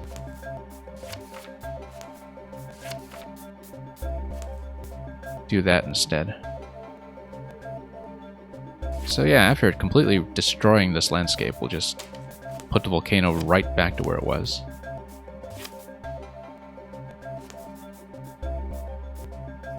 Sure. The rumbling is getting stronger. Is it going to erupt again? And yeah, it is actually assembling the whole world musically with additional instruments, the way that something like Yoshi's Island is always put together.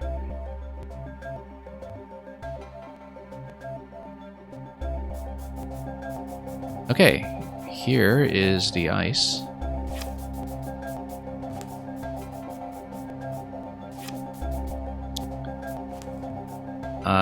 Most of this is connected already,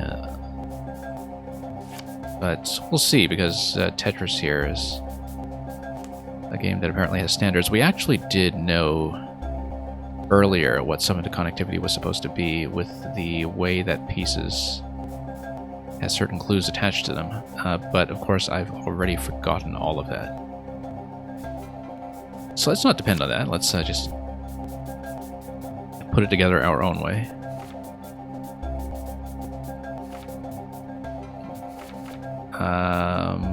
Yeah, this will need to go somehow.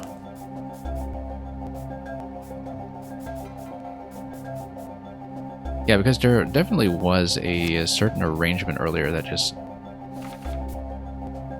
kind of worked by design, because the map was deliberately put together that way.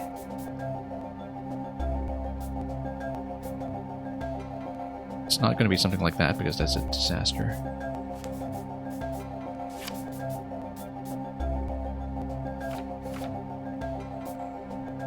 Let's see here. Given what a wreck we made of us, we need to think about the central part here as a central hub. And match some of the junctions accordingly. So for example, we can match this junction. And think about some other corners. There won't be something like that. Won't be something like that. That looks so ugly.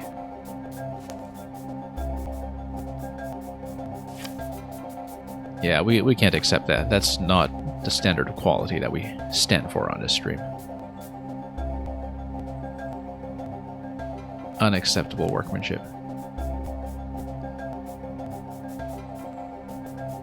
Of course, those arrangements were just built for 2 blocks at a time earlier, and so they're not going to wind up with something optimal just by themselves. I guess we'll just need to leave this one very loosely connected, I think.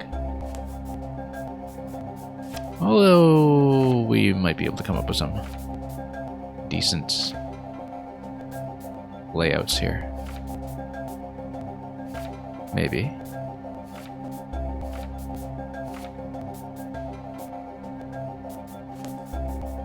If we can just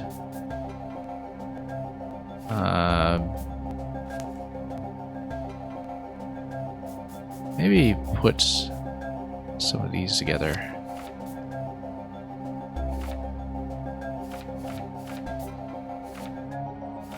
Yeah, all of it is honestly pretty ugly.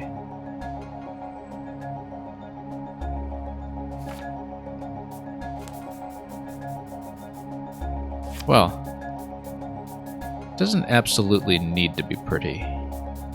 It just would be nice if it were.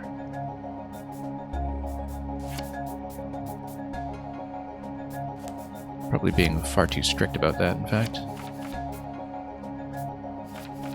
When we just need to make some arrangements like this that probably have some self-contained areas that are totally inaccessible and cannot be traversed. Looks like a total disaster, actually. Yeah, I just don't like this arrangement. Let's do that. Give myself a little bit more space to work with. That's even worse.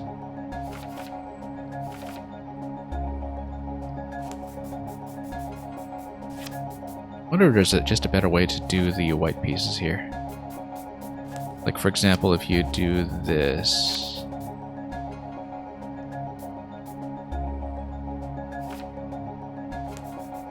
Strangely compelling to try to work this out.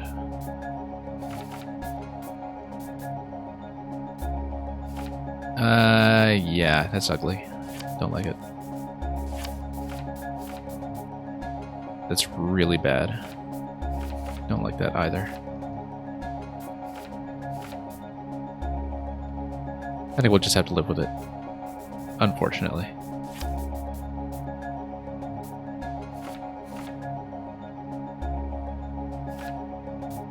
This is what happens when you just can't access like any part of the island whatsoever.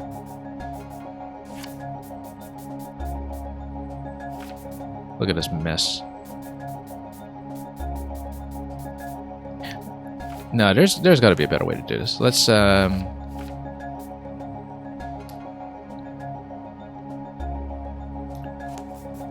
think about this a little bit further. I think maybe building around a center square at the beginning was actually a bad idea. I think there are better ways to stack these things. Like this, for instance. Like this.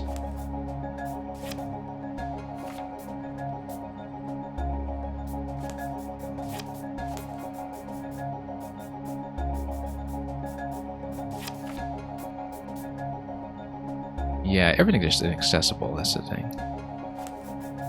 I don't think we'll actually have to walk around and traverse these areas later. It's just that, you know, cosmetically, it would be nice to see a decent solution. I'm sure that when the designers originally put this together, they probably did have like a really clean layout workout. It's just that, of course, multiple solutions are available just given the nature of the game and how the connectivity is actually detected. Don't like it. Yeah, just very, very unclean. Do we have a way to make this dark corner work out just a little bit better?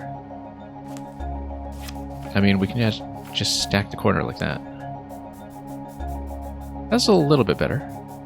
Do we have any additional blue ice pieces? Nope. So that corner is pretty much dead.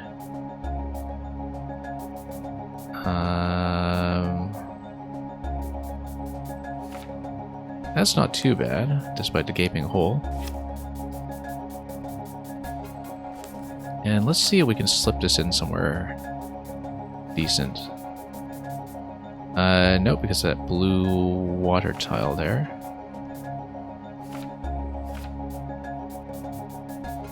Can we actually put this somewhere that doesn't look terrible? Technically, this is a solution. Technically.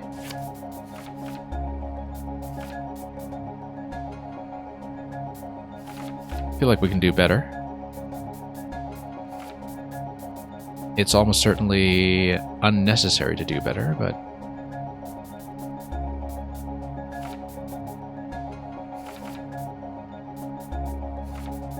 yeah, we'll just roll with it. That took me way too long. You really missed those iceberg pups. Well, I mean, the way we've arranged the island, you'll literally never see them again.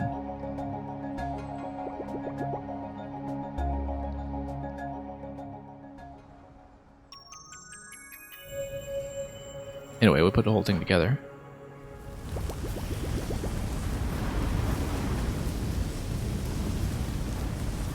I think that the Earth is angry and is rejecting our contribution. Because I certainly would, if I were to plan it. But no, actually, no, the Mother Tree is just going to say, okay, get out of here, get into the clouds. We're done with you. Never mess with me or my terrain again. Okay, I can actually walk around freely here. We're above the clouds. Can I see my granny? Well, we'll open up the map, actually. Airship is over here. Do we have a lightning bolt that we can use to just strike that thing? No? Okay.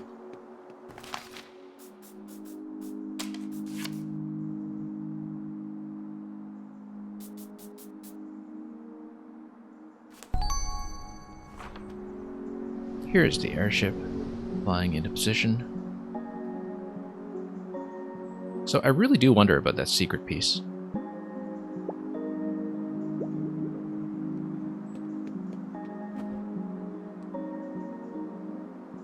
So yeah, if this is the end, total playtime about 6 hours or so. But I feel like there is more that we could have done.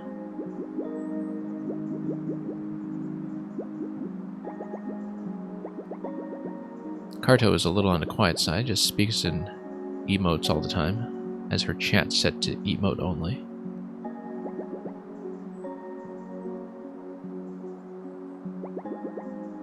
We have been to a lot of interesting places.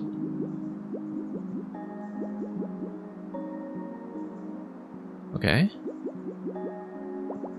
We'll take you to some of the interesting spots that we have no visual memory of whatsoever because they're in a completely different arrangement than what I remember.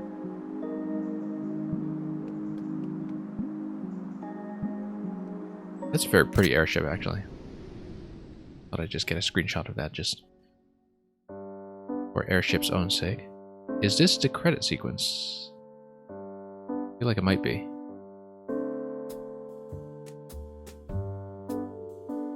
And yes, it is.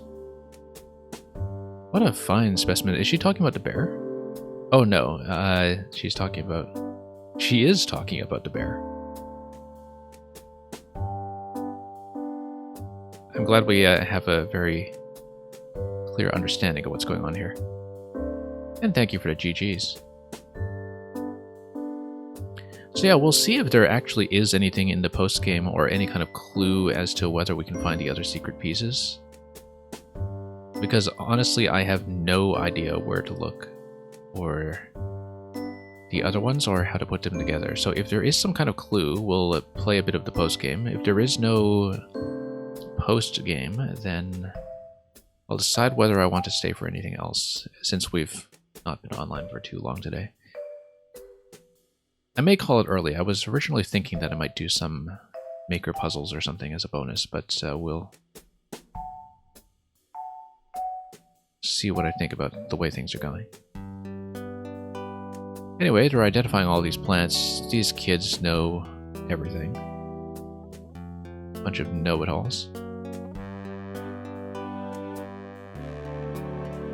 She's really enjoying the bird.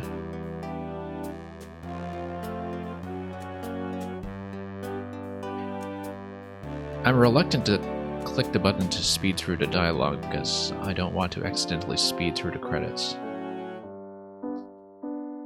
But who knows?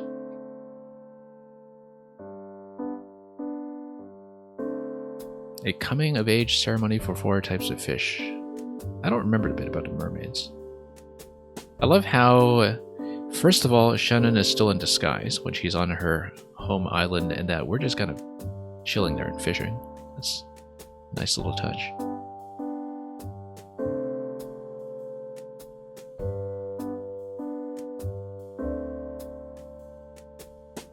You see, the cartographers are well trained in Tetris.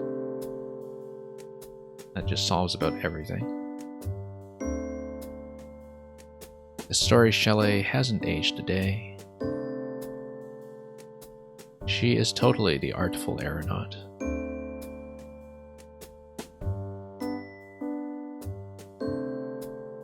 She's basically Amelia Earhart,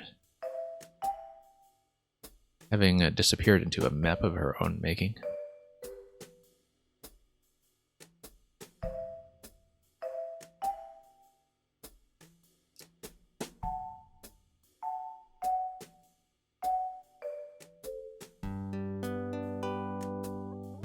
Well, newfound taste of adventure. Here we come. We've got the airship Etienne. The ocean is whispering her name, and she's going to go off on her own.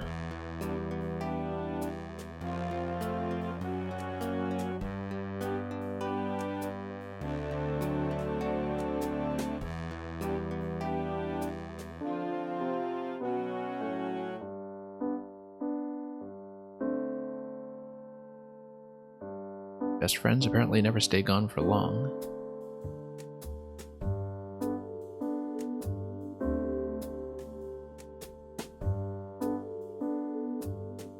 And we'll just scroll through the rest of the credits, I guess. I don't mind sitting through them. It's always kind of nice to just absorb a game and kind of let it settle in, as long as we're not, doing it for 20 minutes or something like you would with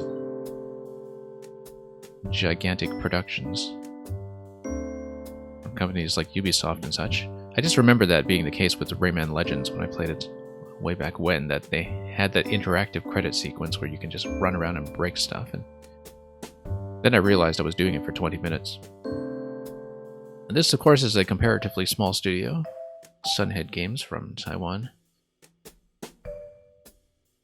with the publishing from Humble, which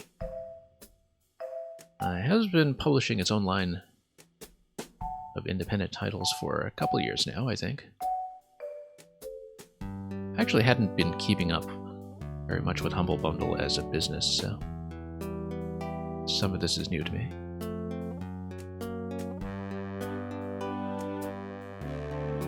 And yeah, the screen was going dark from idleness, but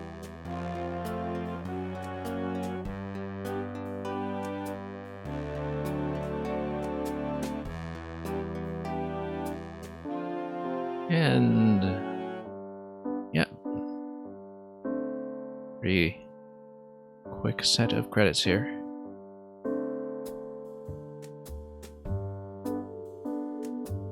So yeah, thank you all for the GGs as before, and we'll take a look first of all at the total playtime, which I think comes in at a little over 6 hours for this. So if I had done something like a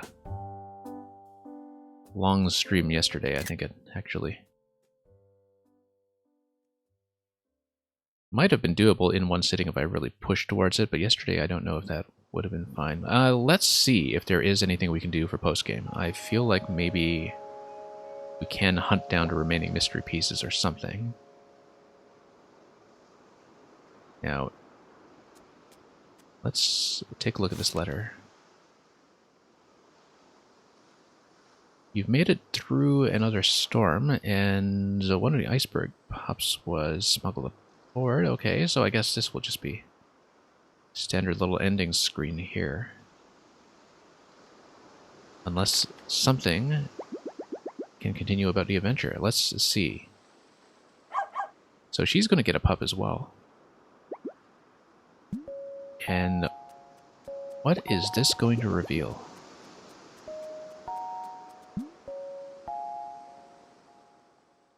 So yeah, we'll totally stay on if there is more to do. But it looks like this is the end. What about that mystery piece, though? The issue is that I just have no additional context for what to do with looking for additional secret pieces. Ah, secrets. Chapters mode unlocked. Let's take a look at a timestamp first of all.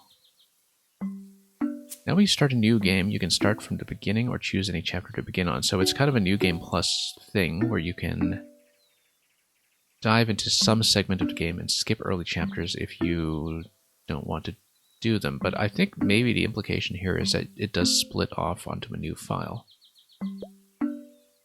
So yeah, 6 hours and 1 minute. Literally just over 6 hours. What is in secrets then? So it looks like there are 6 secret pieces. We have absolutely zero context for what to do with them, except for the fact that... Ah, okay, look at this. There is a symbol on each of the missing tiles that corresponds to the symbols for the different biomes that you can see from the story chalet. So for example, top middle is the grassland,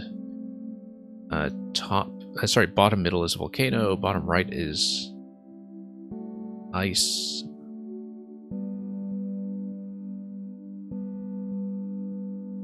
top right would be forest, top left I don't actually know, is something hilly. I feel like we actually did deal with that earlier, but it corresponds to the story chalet anyway. So we can try to dive back into the file to see these different areas. I don't know if it's just going to offer me New Game Plus right away or what it's going to do. So let's say I dive into this file. Is it a restart or is it a chapter select or what is it?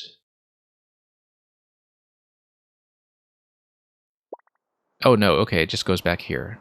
Alright, never mind then. Let's not reassemble everything. Let's just exit.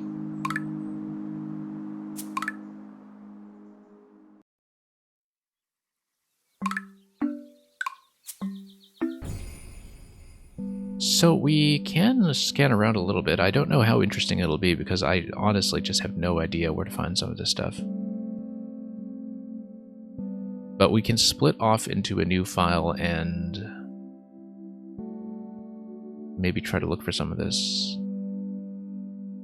I don't know, like I said, I just have very little context for where to even search, so we might just be fumbling around pretty blindly if we have to replay certain story content.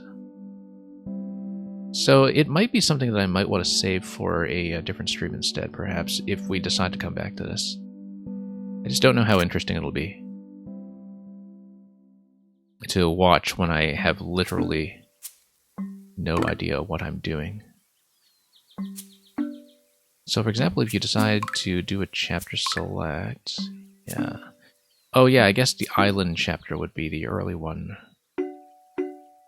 there, but I don't know if New Game Plus is just going to do anything for you.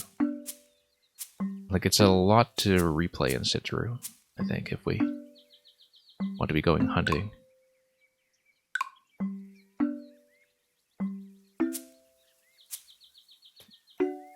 So, yeah, I think maybe we'll... Let's take a look at this again.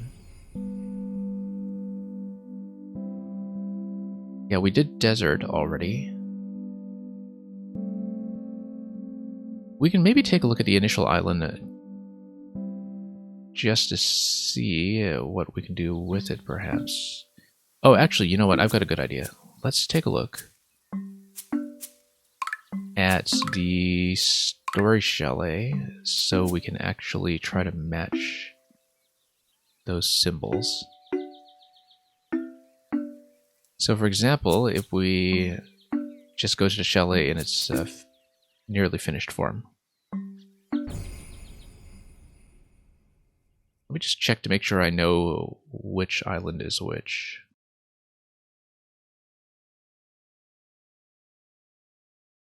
Like I said, if this secret hunt is too obscure, we won't do it. Also notice how everything is pre-assembled.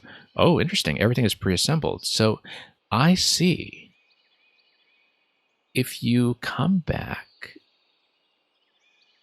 into the New Game Plus, then the islands are connected in the way you left them, it seems. I kind of want to look around to see if that actually remains the case, just to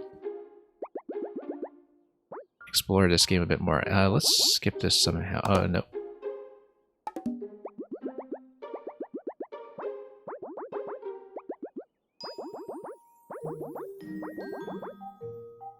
Anyway, I just want to see the map, actually. Maybe I shouldn't have picked this chapter, but we're not going to do the Towers of Hanoi thing a second time. We'll just take a look at the symbols here. Yeah, because this was the forest room. You can tell by the rug corresponding to the symbol on the wall. As well as the books, I'm pretty sure.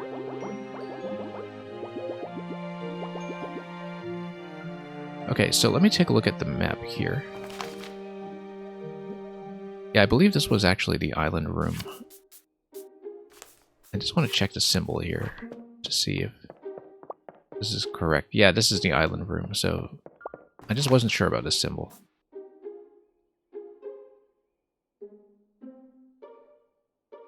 So we've actually seen all of the other relevant biomes then, because we've got the desert. The archway room doesn't seem to matter. This one's grassland. Okay, yeah. In that case, let's just wipe that file. Let's dive into a different chapter. So, for example, let's say we go island when we have the whole island.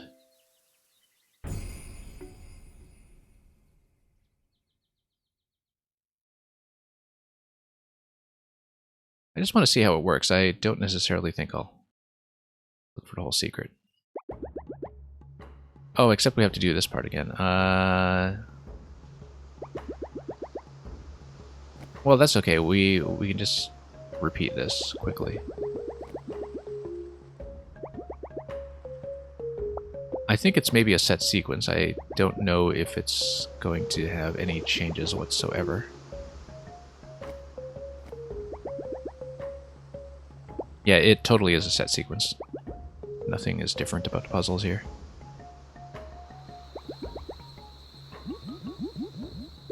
Just want to get back on the island and try to explore it.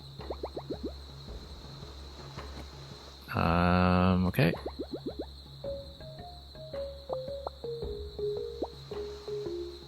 We know the solution here. Let's just walk back.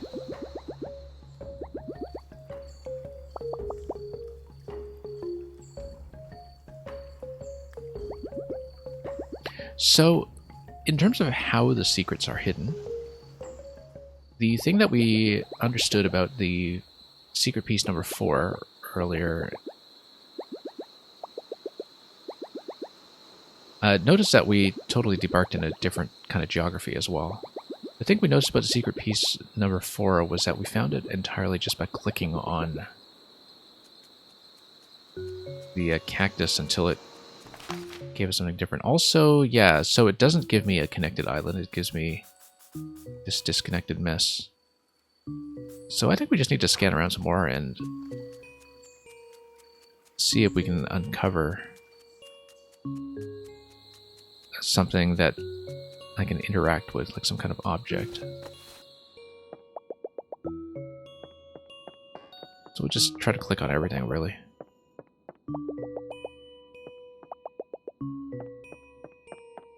But if it is something that's going to be a little bit of a very obscure treasure hunt, then I don't think I'm particularly interested in trying to do the puzzle pieces, because it seems like it's something that's maybe a little bit too obscure for doing right now.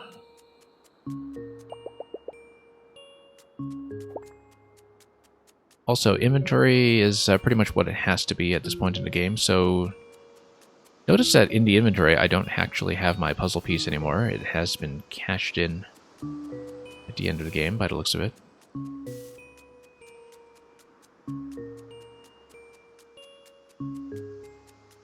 So yeah, I'm just seeing if there's anything on the island I can click on. It may just be something that's also only available in Chapter 1, which would be equally confusing, considering that you do backtrack through each of these areas as you go.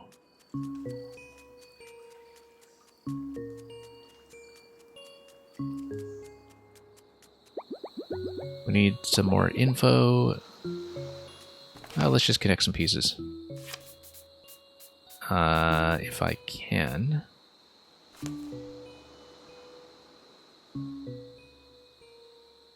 Let me think about this. Yeah, I can just tag this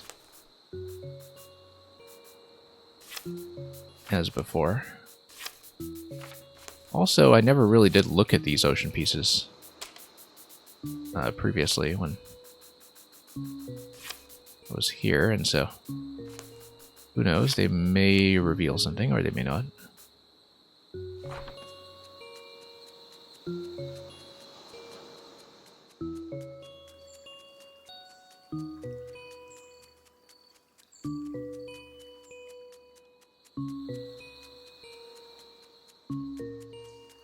But yeah, if not, then I think that will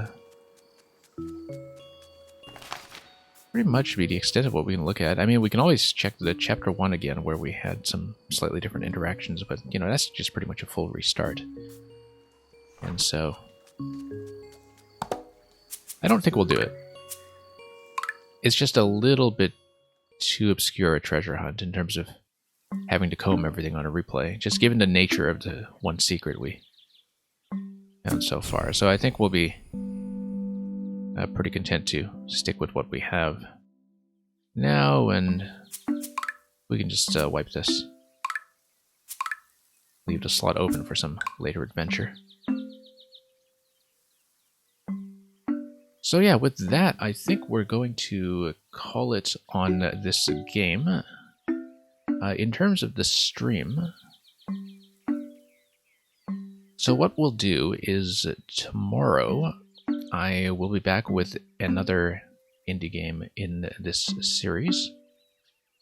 And just to remind you of what the lineup is going to look like, we've now ticked Carto off the list. We've got 5 more games to go. Some of them, like this one, will take 2 days. Some of them will take 1.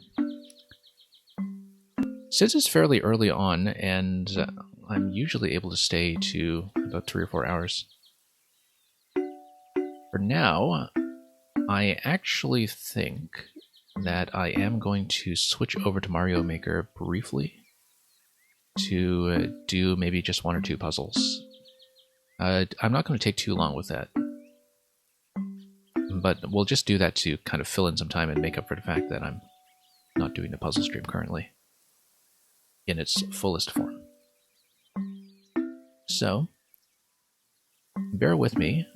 We are going to switch over, and I'll be back to continue that in just a few minutes as we not only switch the software, but also just get a level list together and make sure everything is shipshape. Also change my stream info and all that. So, once again, though, thank you for watching Carto.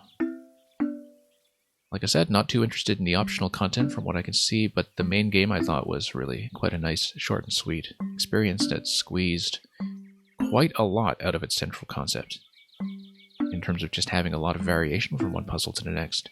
I think the ending